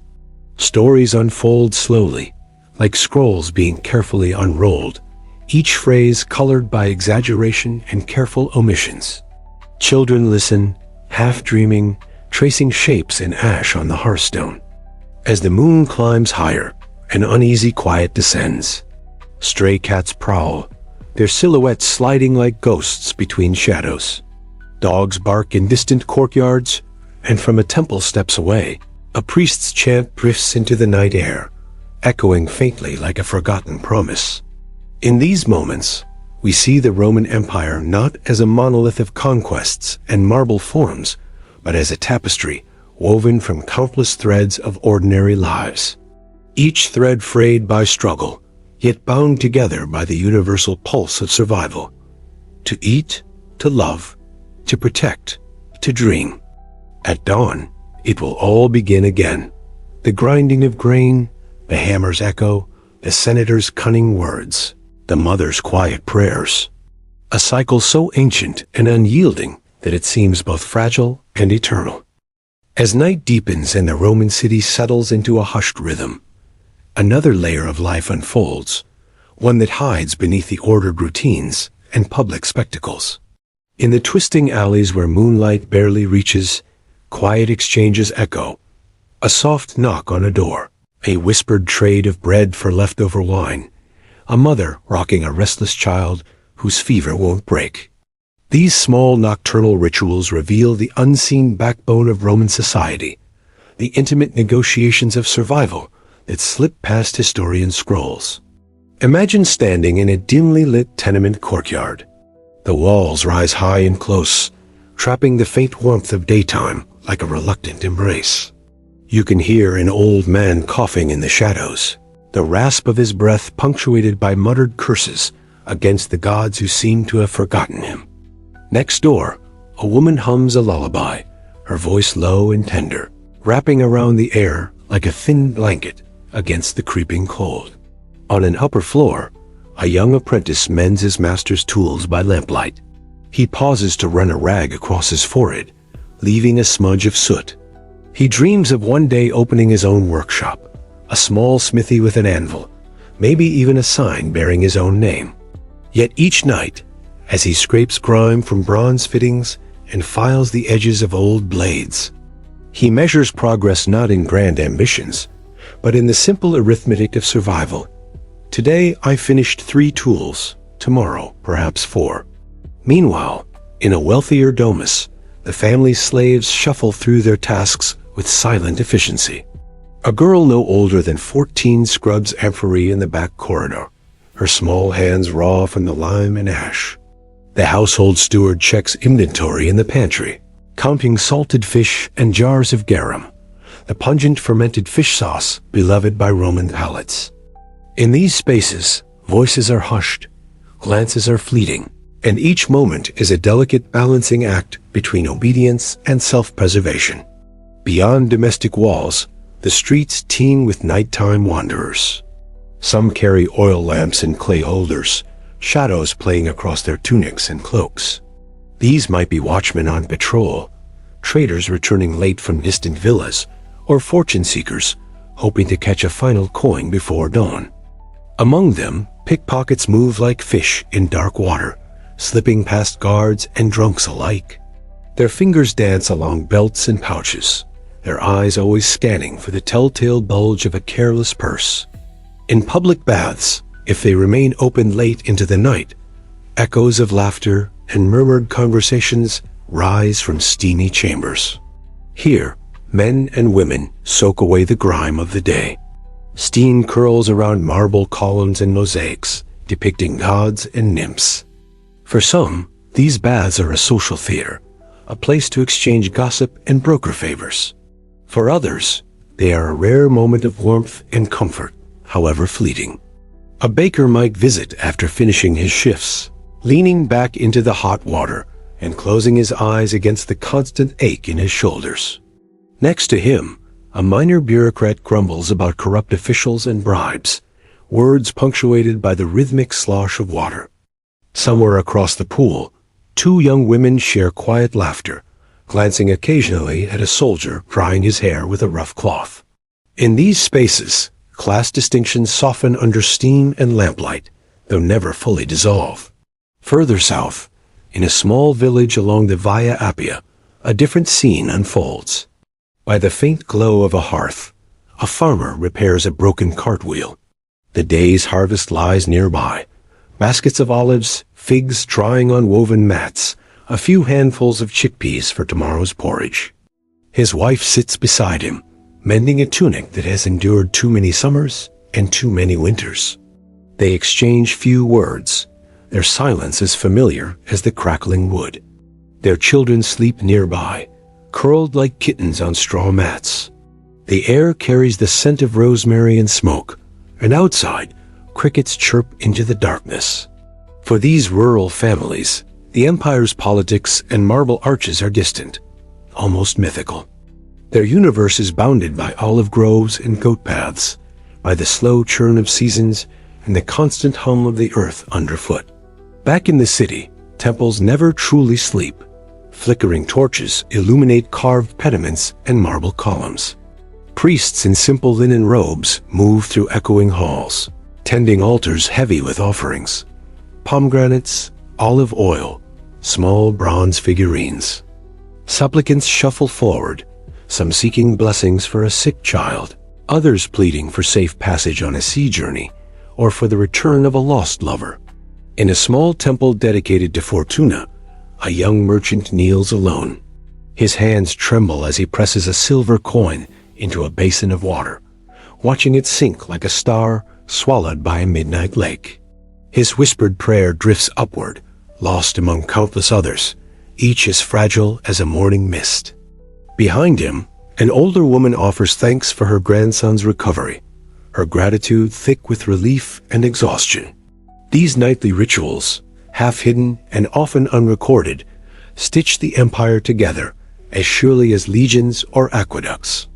They remind us that beneath the grand narrative of conquest and emperors ran a deeper, quieter current, an unending flow of private hopes, fears, and small acts of faith.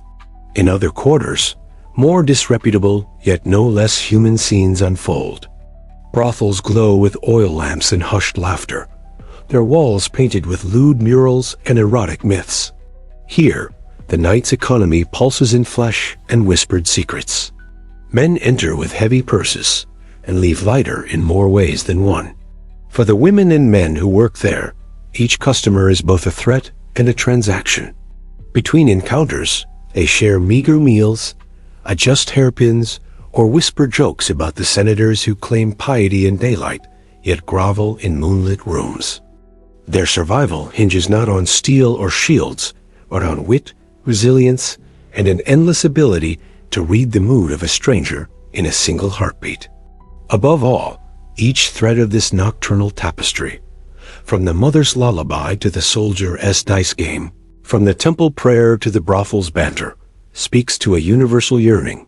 The yearning to hold on to small joys in the midst of hardship, to find warmth in another's voice, to taste sweetness even in a world that so often serves bitterness. As dawn approaches, the city shivers awake. The first baker's bell rings, the forge fires stir, and livestock bleat in tight courtyards. Slowly, door bolts slide open, and life seeps back into the streets like wine into porous clay. Night's secrets recede into memory, replaced by daytime's more public negotiations, market haggling, forum debates, Senate decrees. Yet beneath every shout and transaction lingers the soft echo of the night, the gentle prayers, the stolen laughs, the silent promises whispered into dark rafters. It is these unseen threads that form the true soul of Rome, fragile, fierce, and forever searching for meaning beyond marble statues and imperial decrees. So tomorrow, when the streets blaze under the sun and triumphal arches glisten in marble perfection, remember that the empire's heart beats not just in the Senate or the Colosseum, but in the flickering lamplight of a widow's kitchen, the steam rising from a communal bath, the gentle hush of a father smoothing his child's tangled hair before sleep. This theater of survival, vast, intimate, endlessly repeating, is where the real Rome endures. And when the sun rises again, the cycle of small victories and quiet defeats will begin anew, each Romain stepping into their roles as both actor and audience on this grand stage of existence. As the sun rises and bathes Rome in honeyed light, the empire's streets slowly transform into a living mosaic of sounds and scents. Vendors call out from makeshift stalls stacked with olives and dates. Fishmongers slap gleaming eels onto wooden counters, and bakers shuffle past with baskets of dark, crusty loaves balanced on bent shoulders. The air is thick with the smell of roasted nuts, whetstone, and the sour tongue of vinegar spilled on cobblestones. Yet amidst this sensory tapestry, daily survival remains a quiet, stubborn ritual. Take, for instance, the laundresses, women who gather at dawn near the city's Folonike, the public laundries.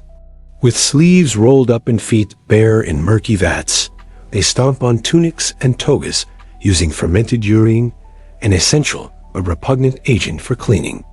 Their chatter weaves a fragile warmth.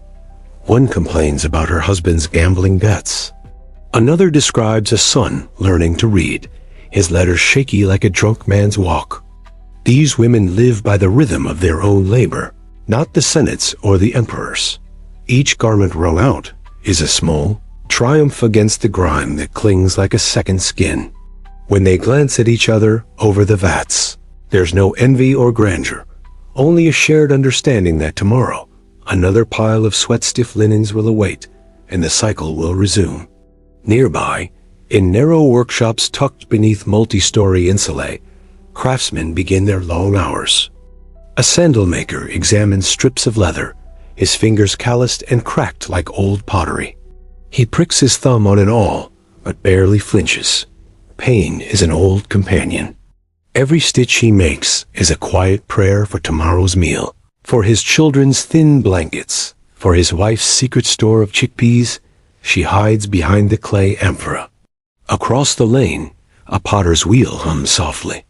Clay spins, mud splatters, and a young apprentice watches intently, wiping sweat from his forehead with an elbow already streaked in gray. The master's voice, low and steady, corrects his posture. Slower, let the clay feel your breath.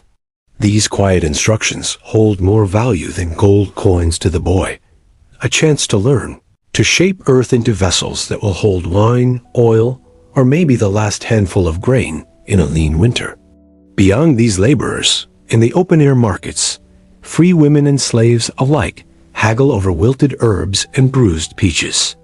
Each transaction is an unspoken wager. Can this cabbage stretch into soup for 3 days? Will this jug of olive oil last the week? Among them moves the fishmonger's daughter, her hair tied with a frayed ribbon, eyes sharp as a hawk's. She counts each coin twice, her thin fingers as deft as any senator's scribe. Nearby, a stooped old man offers amulets against curses and jealous spirits. He displays worn charms carved with symbols only half understood by the buyers. His voice cracks as he assures a young mother that this tiny figurine will protect her infant from fevers. She buys it despite knowing the promise is more wish than guarantee. When she slips it under her baby's swaddling later, She whispers thanks to gods she's never seen, hoping that perhaps belief alone can weave a stronger shield. If you wander into the quieter quarters, you might find a small school where children recite Latin phrases in sing-song voices.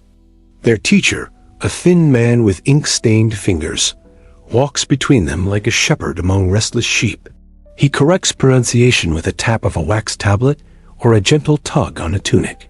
These children are not noble heirs destined for marble halls. They are sons of butchers, daughters of bakers, future clerks, scribes, or if luck allows, petty officials. Their eyes dart toward the open doorway, where the scent of hot bread wafts in, and the street's commotion hums like a distant drumbeat. Some children daydream of adventures, of sailing beyond the pillars of Hercules, or of standing victorious in a chariot race. Others simply imagine a day when they won't have to copy the same line 50 times before the teacher's nod grants them a moment's rest.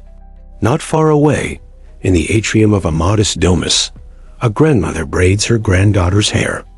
Each strand weaves a story, of a cousin married in haste, of a neighbor who claimed to see Jupiter in a lightning flash, of a slave who ran away and was caught 3 towns over.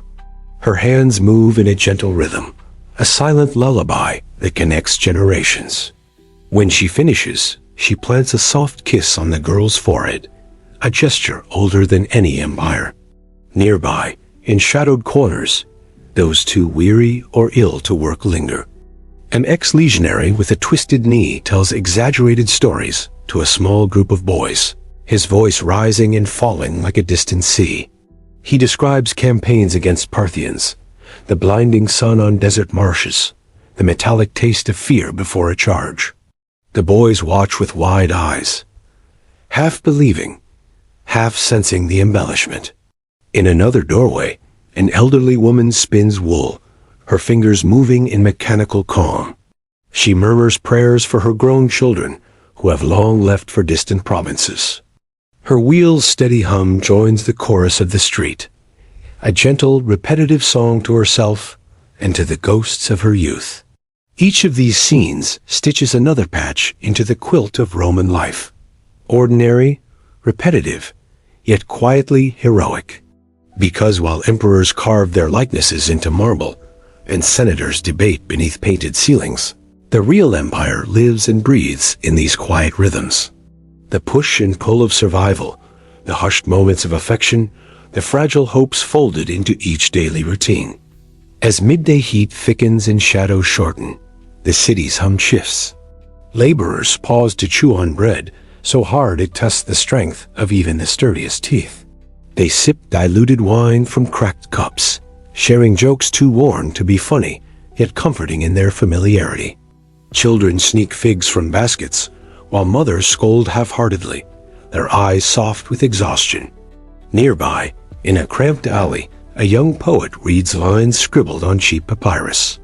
His words are clumsy, the ink smudged, but each verse beats with a trembling heart, an attempt to capture a fragment of this immense, indifferent city.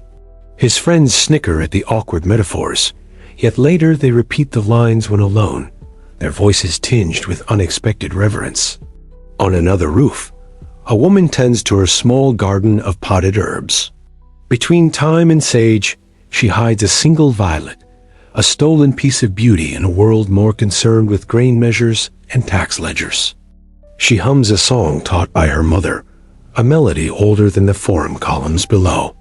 To her, each sprouting leaf is a rebellion against dust and decay, a green promise in a city of gray stones. As the afternoon wanes and market stalls begin to empty, merchants count their coins, children chase each other between columns, and stray dogs gnaw on discarded bones. A moment of quiet descends, as if the city itself draws a slow, deep breath before dusk's chorus begins. The repetition of these daily acts, the laundering, mending, bargaining, planting, storytelling, forms an unbroken chain connecting each Ramang to the next, each generation to the last.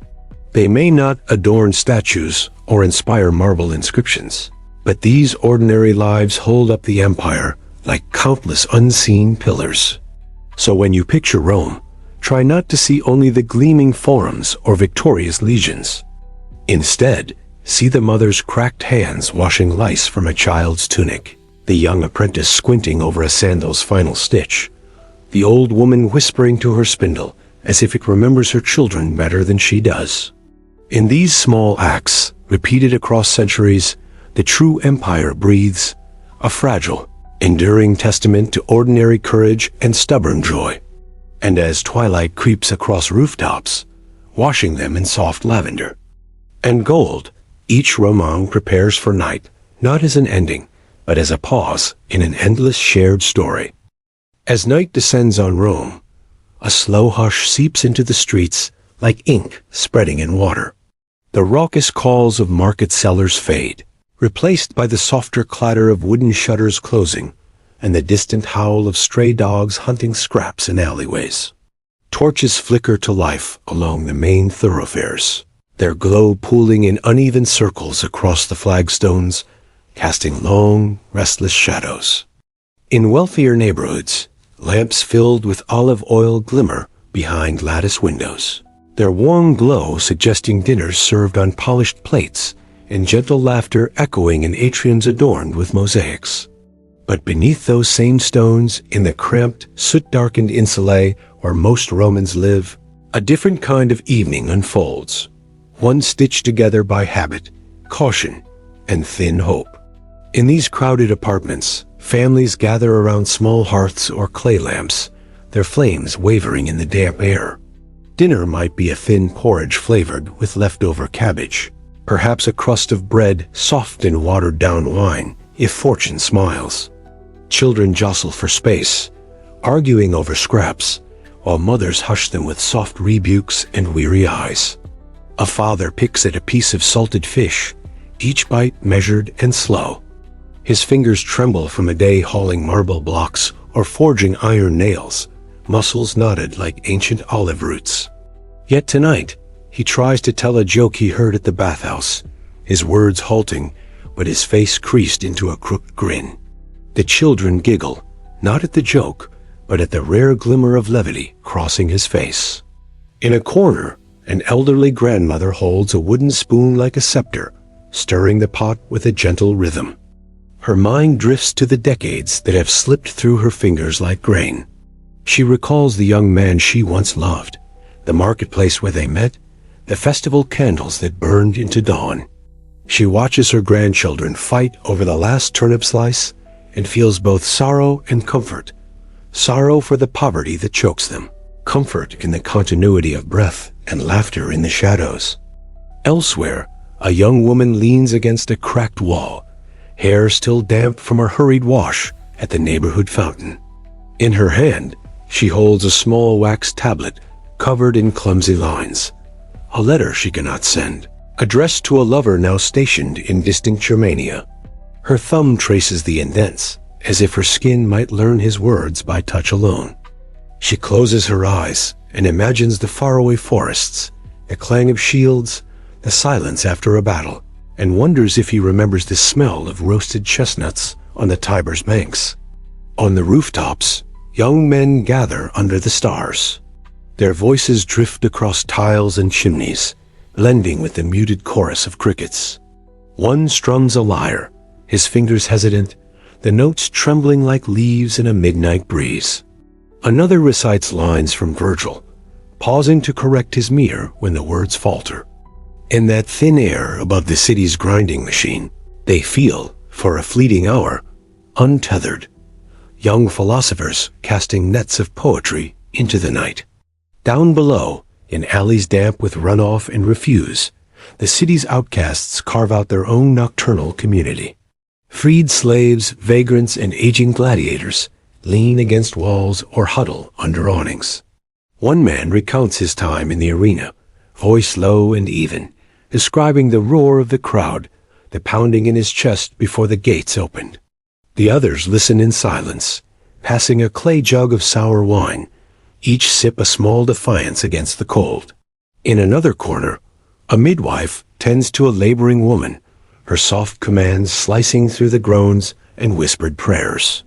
The baby's first cry, rises sharp and pure into the night, a fragile declaration of existence. Neighbors peek in, some offering silent blessings, others turning away with private thoughts of their own lost children. In this single moment, a cry, a shiver, a deep exhale, Rome feels less like an empire and more like a trembling heart beating against 1,000 ribs. A few streets away, in the shadow of a half-finished basilica, a philosopher sits cross-legged on a broken column, debating with a small circle of listeners. By lamplight, he speaks of virtue and fate, weaving metaphors from the flicker of the flames and the moon's pale glow. His words slide between cynicism and wonder, and for a moment, the listeners forget the lice in their tunics and the debts gnawing at their dreams. Nearby, a baker's apprentice rolls dough in a cramped back room, sweat beading at his hairline despite the night's chill. He works in rhythm to the soft hum of nocturnal Rome, a city that never quite sleeps, merely shifts between layers of vigilance and reverie. As he kneads, he murmurs half-finished prayers to household gods, hoping for strong hands tomorrow and no burns on his forearms. On the riverbank, fishermen mend nets by torchlight. The water's surface gleams like polished obsidian, broken only by the ripples of carp beneath. One man ties knots with gnarled fingers, his eyes glazed from fatigue. Another hums a funeral dirge, a tune that echoes in the river's gentle lap, each note a quiet surrender to the inevitability of loss and renewal. In private courtyards behind gated villas, servants move like shadows, lighting braziers, arranging pillows, refilling wine jugs. Their master's laughter echoes across marble colonnades, bright and careless. Yet even here, among silk cushions and imported figs, small anxieties bloom. A senator fears tomorrow's vote. A merchant frets over a delayed shipment of Egyptian grain. A matron worries over her daughter's dowry. In these private spheres, as in the poorest alley, each heart thrums with its own fragile music. Ambitions, regrets, fragile hopes that tremble under the weight of empire and expectation. As the moon climbs higher, silvering the tiled rooftops and bathing statues in ghostly light, Rome breathes a collective sigh. The city seems to shrink and expand with each heartbeat, an organism woven from countless small lives and quiet struggles. It is in these hours, when the city is half awake and half dreaming, that you feel the real Rome. Not the marble forums or triumphal arches, but the whispered prayers of a young girl clutching a wax tablet, the low chant of a grandmother spinning wool, by guttering lamplight, the soft laughter of boys inventing poems on a roof. Underneath the imperial banners and military conquests lies this other Rome, a place of perpetual becoming, where survival is both mundane and miraculous. Every shared meal, every patched tunic, every lullaby hummed into the darkness is a rebellion against oblivion. The city as heartbeat continues long after the last torch is snuffed out and the final market stall shuttered. In the quietest corners, someone still mends, someone still sings, someone still dreams of tomorrow. When dawn edges over the horizon, the first rooster crows echo across courtyards and insulae rooftops. Sleepy eyes open, bones creak, hands stretch toward the day's first labor. A new cycle begins, and each Roman, from patrician to pauper, resumes their delicate dance with necessity and chance. Through each heartbeat, each sigh, each whispered vow to the gods, the Roman Empire lives not in marble or bronze, but in these daily, imperfect acts. And so, as you lay in your modern bed tonight, warm and unbitten by lice, imagine for a moment these ancient hearts still pulsing under the dust. A mother soothing a feverish child, a baker shaping dough beneath starlight, a poet scribbling lines that will never be read beyond his block. Because in truth, it was here, in these smallest, tenderest moments, that the real Rome was built and rebuilt each night. As the first golden rays of dawn break over Rome's 7 hills, the city stretches, creaks, and stirs into reluctant life. Market stalls yawn open. Bakers shovel their first loaves into sooty ovens. and the Tiber River glows like molten bronze beneath the waking sky. To an outsider, the city might seem invincible at this hour, an eternal monument to power and permanence. But beneath the clatter of carts and the echoing prayers at dawn, invisible cracks spider through the empire's foundation. The vastness of Rome is often celebrated in marble inscriptions and triumphal columns, but the true story of its decline begins not with spectacular battles or flaming city walls, but with small, barely noticed tremors. The price of olive oil quietly triples in a single season. Water pipes clog in neglected districts, and the grain ships from Alexandria arrive half-empty or not at all. A senator mutters about the loyalty of a distant governor. A merchant raises his eyebrow at a new tax edict hastily posted at the forum. For the common people, those who patch sandals in the shadow of basilicas or scrub mosaics in patrician homes, these changes trickle down slowly but relentlessly.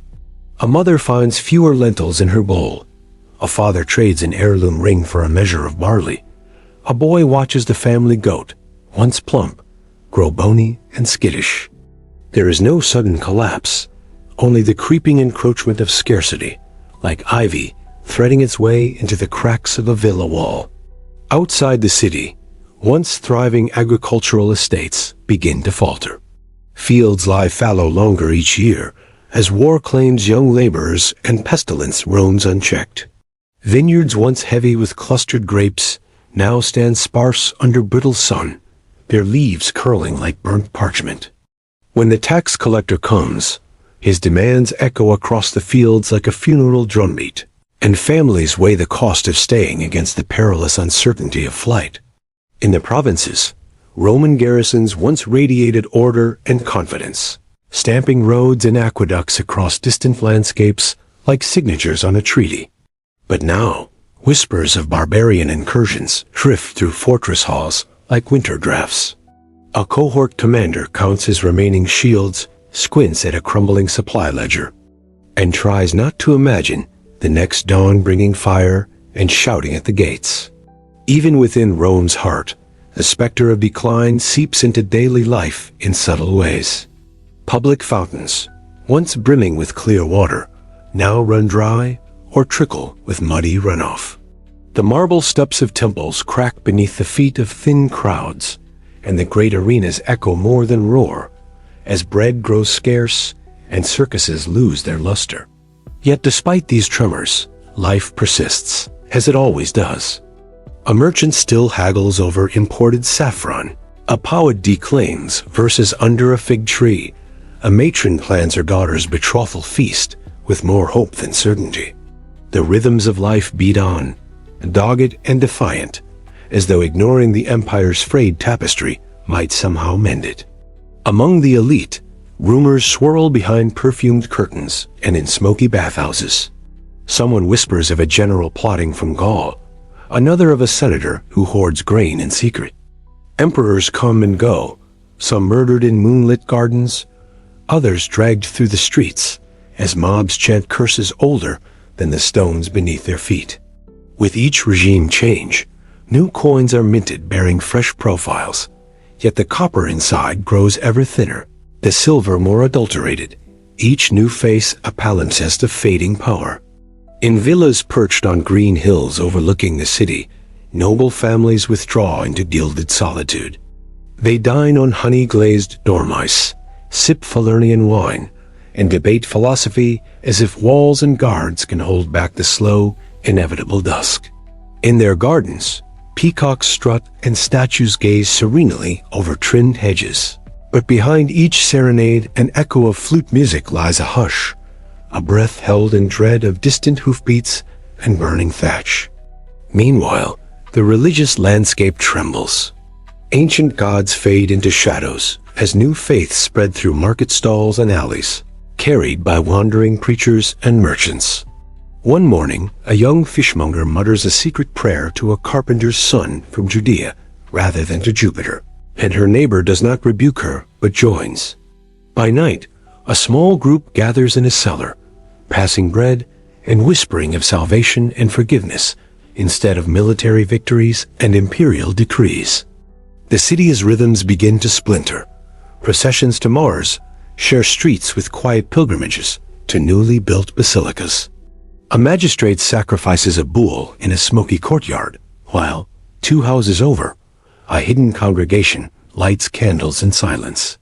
Rituals overlap, fragment, and recombine, reflecting a people grappling for meaning as old pillars crumble.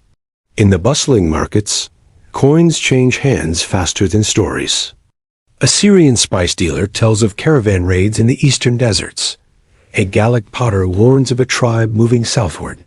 A Greek physician sells remedies for fevers that no prayer to Asclepius can cure. All these voices swirl into a restless chorus, a murmur rising above the clatter of pots and the cries of fishmongers. And yet, in these same markets, you might find a small moment of unguarded joy. A boy biting into a rare fig and closing his eyes in bliss. 2 old women laughing as they barter over garlic. A young artist sketching a clay lamp, dreaming of immortality in paint. The empire's might may fracture, but the human spirit does not yield so easily. Each day becomes an act of quiet courage, a father mending a child's sandals with a fragment of twine, a mother sharing her last pomegranate seeds, a mason whistling a love song while repairing a cracked arch. On the city's edges, by the crumbling watchtowers, soldiers stand guard, eyes scanning for silhouettes on the horizon. Their helmets gleam dully in the waning light, and though their bellies ache from half rations, they share jokes under breath to keep fear at bay. One imagines his family in the hills beyond the Tiber. Another dreams of returning to a vineyard where cicadas still hum in late summer dusk. At night, in the quiet hours, Rome feels like a vast, drowsing creature, each breath a memory of conquests and lost legions. You might hear a senator's daughter plucking a lyre under the stars, her melody drifting across gardens and merging with distant temple chants. Or you might hear nothing but the soft shuffle of sandals in the dark as a healer hurries to tend to another feverish child. In these ordinary acts, soft songs, shared bread, repaired walls, lies the true resilience of Rome. While statues crumble and columns fall, while emperors rise and vanish like shadows at dawn, these gentle rhythms pulse on, unbowed. The decline does not come as an apocalyptic roar, but as 1,000 quiet sighs, a soft unwinding of a tapestry woven across centuries. The empire may stumble under its own weight, but its people keep living, keep loving, keep whispering stories to the stars. So when you imagine the twilight of Rome, do not picture only collapsing walls or torchlit betrayals. Imagine also the mother rocking a baby to sleep, the street poet reciting lines to an indifferent crowd, the candle lit in a hidden shrine. Imagine the human heart, fragile and indomitable, flickering on like a lamp against the gathering dusk. And in that fragile glow, you may see that even as the empire fades, something more enduring is born. A quiet, persistent humanity that survives beyond marble, beyond conquest, beyond empire.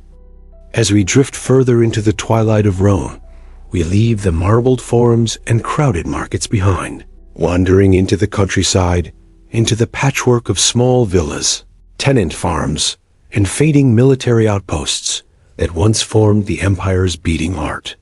Here, away from the grand amphitheaters and crowded bathhouses, the slow unraveling of an empire feels more intimate, more human. Imagine a modest villa perched on a gentle hillside, its tiled roof patched hastily after each storm, its olive trees now thin, their fruit sparse under a sun that feels harsher with each passing season. Inside, an elderly matron arranges simple wooden bowls for a meal. She runs her hand across a table worn smooth by decades of elbows and laughter, each groove a ghost of dinners past, of absent family members, of children now grown and scattered or lost to fever. On the walls hang fading mosaics, hunting scenes, mythic creatures, tiny tesserae shimmering in muted light. Once symbols of pride, now they serve as quiet reminders of days when the family's fortune seemed boundless, when tax collectors came less often, and the roads beyond the gate felt safer. Beyond the villa, tenant farmers trudge behind plows pulled by weary oxen. Their backs are stooped, their skin toughened by sun and wind. The once bustling roads now see fewer merchants and more refugees, strangers carrying bundles of tattered cloth, herding frightened goats, glancing over shoulders for imagined or real threats. Some of these travelers bring stories of northern tribes pushing deeper into Roman lands, of distant villages burnt in the night, of fortresses overrun where soldiers vanished as if swallowed by mist. Others tell of regions lost entirely to local warlords or self-proclaimed kings, each claiming legitimacy in the empire's faltering name. But among these dire whispers, moments of quiet bravery still bloom. Picture a farmer kneeling at dawn to mend a grapevine ravaged by early frost, his fingers raw but steady. Or a young woman leading her siblings along a road lined with wild poppies, humming an old lullaby to keep them calm. In nearby townships, bathhouses once echoing with laughter and splashing now stand silent, their pools green and still. Shrines to Mercury or Venus grow choked with weeds. The faithful have either fled, perished, or simply stopped coming. Meanwhile, the newer Christian congregations, small gatherings by lamplight in repurposed storerooms, offer solace through whispered hymns and shared bread. A traveling scribe might pass through these towns, carrying inkpots and papyrus, offering to pen letters for a coin or a loaf of bread. The letters he writes are rarely grand proclamations or declarations of love. More often they are desperate messages to lost sons, to soldiers gone north, to cousins rumored to be safe in some faraway province. Many of these letters will never reach their destinations, lost among raided courier routes and abandoned way stations. Yet each one carries the same thin thread of hope that someone, somewhere, still waits. Imagine the evenings in these small towns. A pot of barley stew simmers over a sputtering hearth. Children doze on straw pallets as elders trade stories of emperors long gone, of forgotten gods and heroic ancestors whose names sound more like myth than memory. Outside, the night is alive with distant howls, stray dogs, or perhaps wolves edging closer as human presence recedes. There is an aching loneliness to these places, a quiet vulnerability that no imperial decree can mend. The villa walls still hold out the wind, but not the sense of abandonment, not the slow suffocation of trade and trust. A lantern burns late into the night, casting a pool of warmth onto the stone threshold. Someone sits beside it, mending a sandal, eyes flicking anxiously at the door, as if expecting news that never comes. Further inland, across rough ridges and deep valleys, garrisons now resemble hollow shells. Once, they bustled with drills and shouted commands, shields glinting under the midday sun. Now, you might find only a handful of weary veterans guarding cracked gates, armor patched with scraps of old mail, spears dulled from neglect. Their conversations drift between the mundane, who will fix the broken cistern which root is safest for foraging, and the macabre, rumors of massacres. Entire cohorts lost to ambush the silent question of whether reinforcements will ever arrive. A commander, once proud beneath the eagle standard, now sits by a smoky brazier, tracing maps with a calloused finger. He might mutter to himself, recounting lines of Virgil or old victory speeches, trying to remember what it felt like to believe in the empire's invincibility. Each night, he dreams of the Senate's marble halls, of parades along the Via Sacra, of his father's quiet pride. Each morning, he wakes to frostbitten fingers and a dwindling supply of arrows. Beyond these lonely outposts, in small hamlets hidden among cypress groves, peasants perform age-old rituals under starry skies. Some pour wine to old gods out of habit rather than faith. Others whisper to new saints, hedging spiritual bets in hopes of surviving another harsh winter. In this fractured religious landscape, both fear and comfort grow side by side. The villagers bury coins beneath thresholds for protection. They hang sprigs of rosemary and wormwood above doors to ward off illness and evil spirits. Yet when famine hits or a sudden fever sweeps through, these charms offer no defense, and faith becomes a fragile raft on a dark, churning sea. At dawn, market days persist stubbornly in town squares. Vendors arrange limp vegetables and moldy cheese with resigned hope. A potter might display cracked amphorae beside a worn sign advertising last year's price, though no one believes it anymore. A butcher tries to convince buyers his salted pork is still fresh, his voice strained, eyes scanning for tax collectors or looters. And still, children chase each other through dusty alleys, their laughter rising above the mutter of haggling adults. A grandmother scolds them half-heartedly, then smiles as they vanish behind a broken fountain. In these small rebellions of joy, there lies a defiance deeper than any legion's march. Near the coast, fishermen repair nets under fading sunlight, squinting at a horizon they no longer trust. The sea, once a highway of prosperity, now brings rumors of pirates, of blockades, of lost cargo ships swallowed by fog or hostile sails. They pull in their catch, often meager, and gather around driftwood fires at night, passing salted fish and cheap wine. They speak in hushed tones about storms and sea monsters, but also of the city lights they still see twinkling far inland, as if hope could be mistaken for a distant lighthouse. A merchant, once wealthy enough to commission marble busts, now wanders these ports with a single donkey and a dwindling load of spice jars. He recalls the days when his caravan stretched across roads from Antioch to Hispania, when he wore robes dyed with indigo and carried scrolls from Alexandria. Now he barters nutmeg for barley, his fingers trembling with fatigue. Even in these quiet coastal settlements, the empire's decay lingers like salt in the air, a taste that cannot be washed away. Yet here too, resilience roots itself in mundane acts, in the careful patching of sails, in the small prayers before each voyage, in the sharing of fish stew between strangers. Everywhere, Rome's decline is felt not only in the collapse of walls or the silence of forgotten temples, but in the shifting pulse of daily life. The empire is not merely a political entity crumbling from the top. It is also a collective body of millions of small hopes and gestures, of hearts beating in kitchens and on rooftops, in vineyards and at sea. This quiet dissolution is perhaps the most poignant chapter of all. Not a sudden catastrophe, but an intimate unraveling, like a tapestry slowly fraying at its edges. Threads pull loose one by one. A father sells the last goat. A young man joins a local militia rather than a legion. A priest prays over an empty altar. Yet amid this gentle collapse, there is no absolute despair. Life persists, sometimes shabbier, sometimes stiffer, but always present.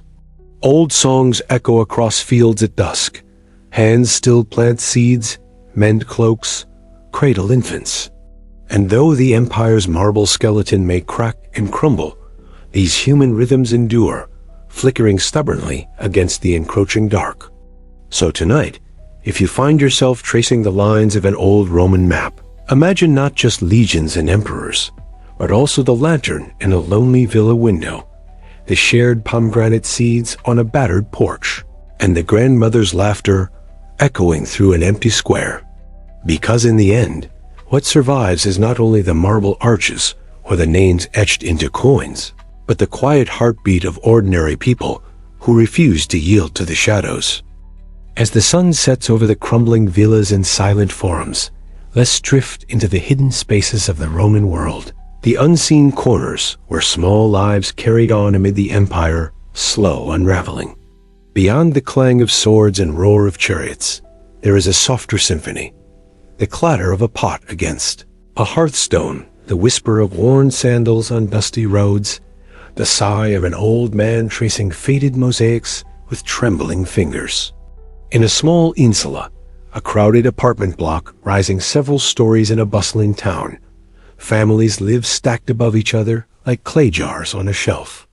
The lower floors, more desirable and expensive. Shelter small shops or taverns where the scent of sour wine and boiled cabbage drifts into the street. Above, in the higher levels, the walls crack, roofs leak, and rooms grow cramped and stifling. Imagine a mother hushing a colicky baby by lamplight as her older children sleep nearby on reed mats. She hums an old nursery rhyme, one her grandmother sang, her voice catching on certain notes, as if each line carries the weight of unspoken fears. Next door, a retired legionary paces, his knees aching with each step. He drags his fingers across a chipped sword leaning in the corner, a silent companion from another life, when his back was straight and his eyes sharp. On the ground floor, a taverna stays open late into the night, its wooden door swinging with the comings and goings of tradesmen and wandering laborers. The barkeep, an ex-slave who once worked on an olive estate, now measures cheap wine into clay cups with a steady hand. His patrons speak in low tones about grain shortages, about missing caravans from the east, about the new tax collector rumored to be more ruthless than the last. A young girl, no more than 12, slips between tables, collecting empty plates and listening. Her eyes are wide, absorbing whispered secrets of distant uprisings and fires in neighboring provinces. She pockets crumbs of flatbread and half-chewed olives, a small act of survival in a world where each meal feels like a wager against tomorrow. Outside, the streets grow quiet. Shadows pool in archways and under crumbling colonnades. Rats scuttle along the gutters, gnawing at discarded fish bones. A stray dog limps past the forum steps, pausing to sniff at the base of a marble statue whose face is long eroded into an unrecognizable blur. By moonlight, an old senator's widow creeps through her abandoned garden, collecting bitter herbs and wilted leeks. Once, this garden burst with figs and roses. Now it is a patchwork of weeds and dying vines, watched over by cracked statues of Venus and Apollo. She ties her sparse harvest into a bundle, her hands shaking as she carries it back to her kitchen. There, she brews a thin soup, reciting half-remembered prayers to a dozen gods, hedging every possible favor in a single breath. In wealthier districts, the decline takes on a different shape. Once grand dining halls echo with silence, mosaic floors littered with fallen plaster. Household slaves, fewer now, shuffle from room to room, dusting empty chairs, polishing silverware that no guest will touch tonight. A master of the house, once a senator's confidant, drinks alone by a smoky brazier, replaying debates and feasts that live only in his memory. Nearby, his daughter traces the embroidered edges of her mother's stola, imagining festivals she will never attend. Her future, once laid out like a neat mosaic, has splintered. Suitors vanish, dowries shrink, and alliances dissolve into ash as distant estates fall to debt or raiders. At night, she writes secret verses by candlelight, describing stars she can barely see beyond the city's sooty haze. Her words fill a hidden scroll, a small rebellion against a world shrinking around her. Further south, in the farmlands near the sea, olive groves lie half abandoned. Once pruned and neat, they now twist wild under heavy sun. Peasant families gather fallen fruit, pressing it into oil as best they can. Children chase cicadas through brittle fields, skin bronzed and feet calloused like old sandals. At sunset, these families share small meals under fig trees, passing a clay jug of wine round in a quiet circle. They speak of storms that flattened last year's harvest, of a neighbor's son conscripted into a local militia, never to return. Yet amid the stories of hardship, laughter rises, a daughter's joke, a grandmother's sudden cackle, the gentle ribbing of a father whose tunic is patched beyond recognition. A boy listens wide-eyed to his grandfather's tales of serving in distant legions, of crossing the Rhine or standing at Hadrian's wall. The stories shimmer with old pride, each victory echoing like a heartbeat. But when the boy asks if he too will march north someday, a heavy silence descends. The grandfather stares into his cup, seeing ghosts in the thin, sour wine. Elsewhere, traveling physicians wander dusty roads with satchels of herbs and worn amulets. They move from farm to village, offering poultices for infected wounds, prayers against fevers, and charms promising fertility or warding off bad air. Each coin earned is tucked away quickly, each glance wary, as if danger might bloom from the hedgerows at any moment. The healer's visits are part miracle, part theater. In small courtyards, peasants watch wide-eyed as they grind powders and chant half-sacred, half-superstitious words. Sometimes the treatments work. A poultice draws out infection, a tonic eases a cough. But often, the patient slips away under a woolen blanket, while family members huddle in corners, reciting the same hopeless prayers passed down for generations. Along riverbanks, fishermen haul in nets under starlight. Some nights yield silver flashes of mullet and eels. Others only mud and torn reeds. They whisper of river spirits, leaving offerings of bread crusts or tiny clay figurines shaped by their children's hands. Even these small rituals feel like thin armor against the world's unraveling edges. On the outskirts of a port town, a tanner stirs a vat of sour liquid by torchlight. His skin, toughened and stained by years of toil, cracks in the cold. He dreams of a time when merchants would queue at his door for soft, supple hides destined for Rome's finest sandals and belts. Now, trade ships arrive half-empty, their sailors tight-lipped and eyes haunted. When the tanner lifts a finished hide, he sees more than leather. He sees the reflection of a world in decline, one pockmarked with uncertainty, stitched together by stubborn hands. In tavern corners, aging poets recite lines of Virgil or Horace to audiences half asleep from cheap drink. Each verse carries the echo of a grandeur, fading like a distant echo down an empty colonnade. They pause between stanzas to sip wine or cough into frayed sleeves. And yet, even in these recitations, there is a fragile defiance, a belief that if someone listens, if even one child memorizes a line to carry forward, then Rome does not die completely. In a way, this is the empire's true afterlife, not in the iron grip of emperors or the cold precision of legion formations, but in stray verses spoken into smoky air, in whispered prayers and the quiet endurance of small lives. Meanwhile, across the Mediterranean, rumor travels faster than any official courier, of revolts in the east, of barbarian kings carving territories from Roman flesh, of senators executed or exiled, of generals proclaiming themselves saviors before vanishing into the forests. Yet by the time such news trickles to the provinces, it feels distant, like thunder rolling over distant hills, real enough to cause unease, but too far to change the shape of today's hunger, today's debts, today's chores. Somewhere on a windswept hill, an old shepherd sits beside his dwindling flock. He counts the stars each night, whispering the same names he has for decades, mapping them across the sky as if they were old comrades. His sheep are thin, their coats patchy, and wolves circle more boldly than they once did. But he hums to them softly, a lullaby older than the empire itself. In another village, a blacksmith hammers iron before dawn, sparks flying like miniature comets into the cold air. His arms ache, his eyes blur, but he keeps going, striking rhythm into chaos.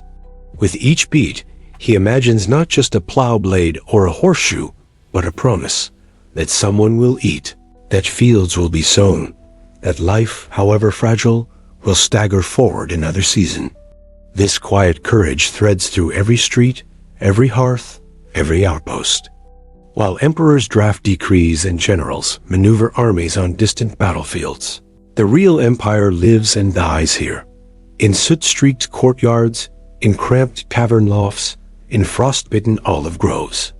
It lives in the grandmother placing rosemary on a doorstep at dawn, in a young father teaching his daughter to weave reeds into baskets, in the weary centurion kissing a small wooden charm before sleep. It lives in that soft, stubborn pulse of daily survival, That wordless agreement to keep going, one morning at a time. Rome's greatness was not built solely on marble columns or aqueducts arcing across valleys. It was built in these small sacrifices and quiet acts of faith. And as the empire falters, it is these same gestures that resist oblivion, turning each dawn into an act of quiet defiance against the slow tide of loss. As the empire's heart beats slower, let us wander deeper into the twilight of ordinary lives, the moments that slip past historians' scrolls and marble inscriptions. These are the final whispers of Rome's everyday people, lives stitched together by routine and resilience rather than glory. In a small villa on a hillside overlooking the Tiber, an old woman tends to her dying fig trees. She recalls a time when these branches were heavy with fruit, when laughter filled the courtyard and guests stayed until the stars glimmered in the water jars. Now, the trees stand gaunt, and her guests are distant memories. Each morning, she wakes before dawn to water the cracked earth with her worn hands, as if each drop might resurrect a piece of the past. Her son, a potter, works in a corner of the courtyard. He shapes clay by lantern light, turning it slowly, fingers moving like dancers in a solemn ritual. The kiln flickers weakly. Wood has grown scarce, and he fears each firing could be the last. He whispers to the pots, small blessings, half-jokes, small confessions. These vessels will travel to market, to neighbors, to distant farms, carrying not just grain or oil, but the fragile hope of his family's survival. Down in the city, the crowded streets pulse with a tired energy. Merchants call out in hoarse voices, competing to sell bundles of wilted herbs or cracked amphorae of cheap wine. Beggars line the colonnades, hands open to a sky that seems indifferent. Children dash between stalls, collecting fallen fruit or stray copper coins dropped in haste. Among them, a young boy plays a game with his friends, chasing each other with sticks carved into mock swords. They call each other Caesar or Hannibal, echoing the stories they have heard from older brothers and street poets. Each shout carries the echo of a distant battlefield, a ghost of lost glory turned into childhood laughter. In a nearby bathhouse, a thin layer of steam curls over chipped marble floors. The air, once fragrant with oils and sweet resins, now smells faintly of mildew and sweat. Patrons sink into lukewarm pools, exchanging rumors instead of philosophical debates. An aging rhetorician argues about taxes with a merchant who no longer imports silk because the trade routes are too dangerous. Their words drift upward, mingling with the mist, dissolving before they reach the cracked ceiling.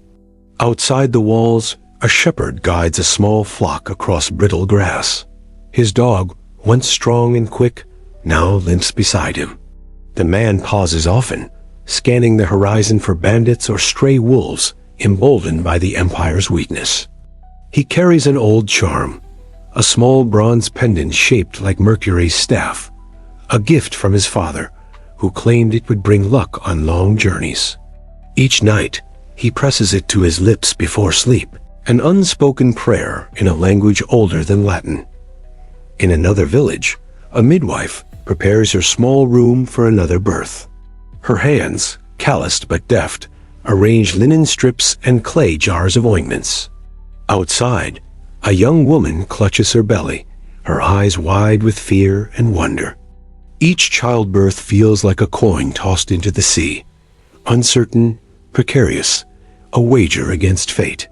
The midwife hums softly, weaving old songs into the air, comforting herself as much as the mothers. The walls are decorated with faded frescoes of Venus and protective household gods.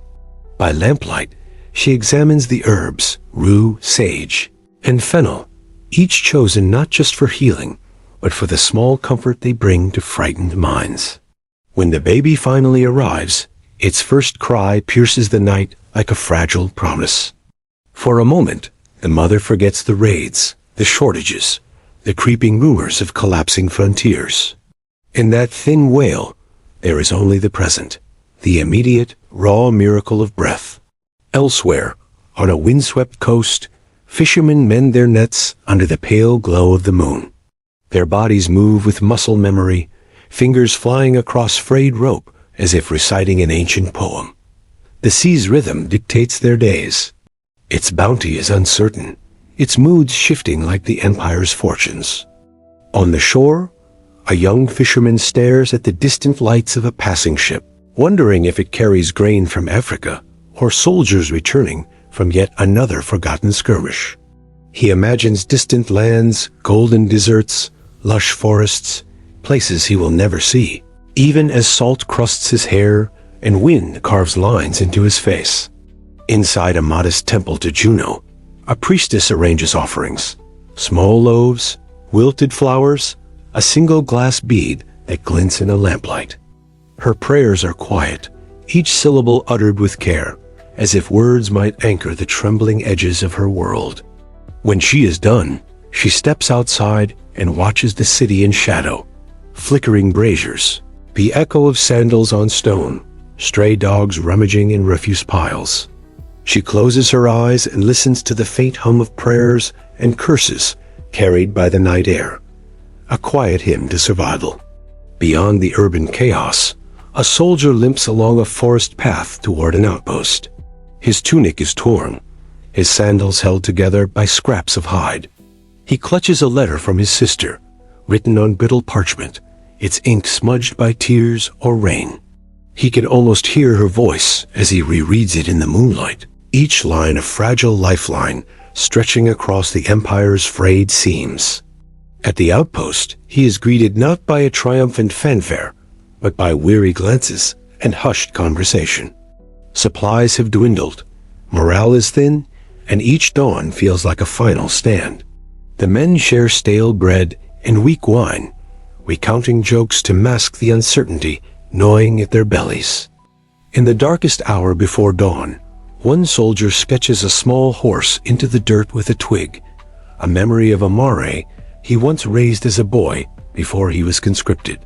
Another hums an old hymn, his voice cracking like dry reeds.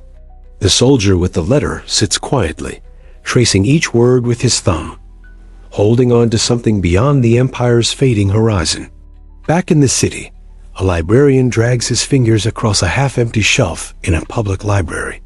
Scrolls once brimming with poetry and philosophy have been sold to pay debts or stolen to light hearts. He reads aloud to no one, his voice soft, echoing among shadows. Quidquid aegis prudenter ages et respis finum. Whatever you do, do it wisely, and consider the end. He repeats it, slower each time, as if each syllable might tether a crumbling world a moment longer. Nearby, in a small courtyard garden, an artist mixes pigments under a fig tree. His paints are weak, thinned with vinegar and tears, but he persists. He sketches laurel leaves onto cracked plaster, a quiet rebellion against the encroaching gray. He imagines future eyes looking at his work, searching for color in a time gone dark. Perhaps a child will someday run fingers over these shapes and feel the echo of a forgotten spring. As night deepens, families huddle in upper rooms, listening for distant shouts or the scrape of metal on stone. They whisper lullabies, ancient and threadbare, stitched together with prayers. A grandmother repeats the same line over and over, her voice frayed yet steady. Tomorrow will come. Tomorrow will come. In that repetition lies the heart of the Roman people. Not in marble arches or grand arenas, not in bloody triumphs or golden wreaths, but in the unwavering choice to wake up, to work, to love, and to believe in one more dawn.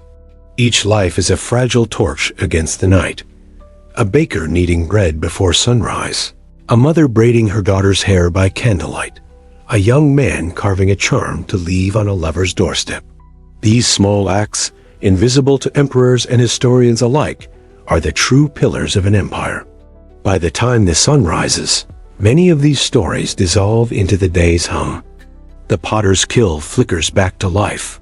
The fishermen push their patched boats into the waves. The young mother nurses her infant as steam curls from a cooking pot.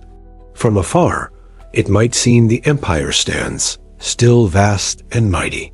But step closer, and you see the cracks in the roads, in the walls, in the tired eyes of its people. Yet within these cracks lies a kind of stubborn beauty, the humanity that outlives statues, the warmth that flickers even as marble grows cold. It is here, in the soft exhale before dawn, in the salt-lined wrinkles of a fisherman, in the ink-stained fingers of a scholar, that the real Rome endures. In this final hush, we glimpse not just an empire falling, but an intimate portrait of how people cling to each other and to life itself, even as the world shifts beneath their feet. So now, as we stand at the quiet edge of this long journey through Roman lives, it is tempting to imagine the empire purely through its grandest monuments, the soaring arches, the marble columns gleaming in the Mediterranean sun, the echo of chariots thundering through the Circus Maximus. But to truly understand what it was really like to live in the Roman Empire, we must step away from the triumphant fanfare and listen to the softer rhythms that pulsed beneath it all. The empire was never just a stage for emperors and generals. It was an endless mosaic of silent mornings and flickering oil lamps, of sandals scraping against uneven stones before dawn, of half-whispered prayers to gods both distant and personal. Its true story unfolds not in the Senate chambers or on battlefield maps, but in the hidden courtyards, the dimly lit kitchens, and the wind-worn fishing boats drifting beyond sight of the coast. Imagine for a moment you are there, not as a senator reclining with honeyed wine, nor as a conquering legionary basking in applause, but as a humble baker rising before the first rooster's cry. You rub flour into cracked palms, knead dough under a flickering lamp, and listen to the city breathe awake around you. Your mind drifts not to Caesar's conquests, but to the price of grain, the warmth of your child's sleeping face, the small worry that tomorrow's firewood may run short. Or perhaps you are a potter's wife, waiting for the kiln to cool so you can help carry new urns to market. You hear rumors of barbarian raids, of rising taxes, of distant provinces slipping beyond Rome's grasp. Yet your thoughts remain anchored to whether your daughter's dowry will be enough, or whether your neighbor's rooster will stop crowing at night. In these moments, we find the empire as truest shape, not as an all-powerful machine of conquest and marble splendor, but as a fragile network of human hearts beating against uncertainty. Even the mightiest Roman armies marched not only with shields and spears, but with dreams folded into wool cloaks. The dream of returning to a farm plot outside Capua, of hearing a sister's laughter echo through fig groves, of seeing a newborn child's first steps. Soldiers faced the endless horizon not simply for glory, but because they had no other choice. Debts to pay, promises to keep, a fragile place in a society built on patronage and expectation. Beyond the military frontiers, artisans in cramped workshops painted delicate lines on pottery, hoping each design would catch an eye at market. Fishermen rose and fell with the moon-tugged tides. Each net cast a wager against the sea's shifting moods. Women stitched tunics by dim light, each thread a tiny anchor, tying them to fleeting notions of safety and dignity. It is easy to romanticize Rome as an unbroken saga of expansion and brilliance, to see its mosaics and temples as proof of an enlightened, serene civilization. Yet beneath each polished marble floor lay silent stories of sickness and struggle, of bread shortages and damp nights shared between strangers and vermin. In the labyrinth of Rome's insulae, the tall, creaking apartment blocks of the poor, families huddled together, fearing fire and collapse. A spilled oil lamp or a missing payment could mean eviction, hunger, or worse. And yet, despite these shadows, there was laughter. There was music drifting across the Tiber at dusk, and small jokes shared over shared bread. Children played in alleyways, chasing each other through clouds of dust. Lovers met under archways, exchanging hurried kisses and stolen figs. Each day contained its own small festival of survival. The empire as cultural breadth was staggering.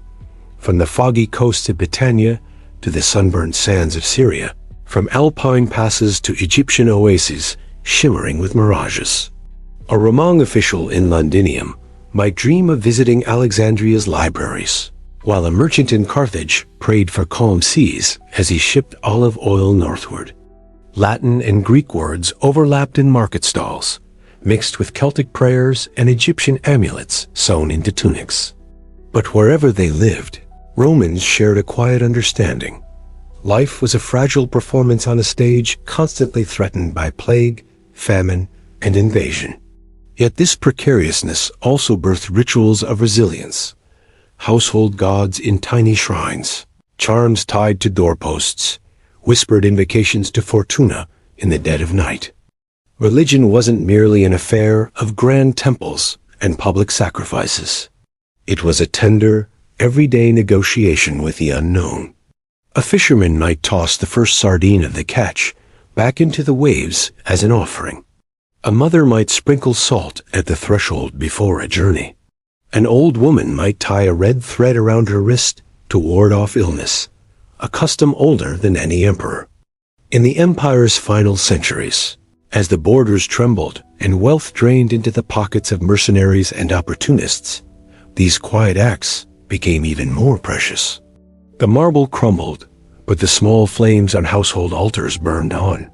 When we glance back at Rome now, we see ruins dusted by golden sunlight, grand forums echoing with the ghosts of orators, columns rising like bone-white sentinels against a blue sky.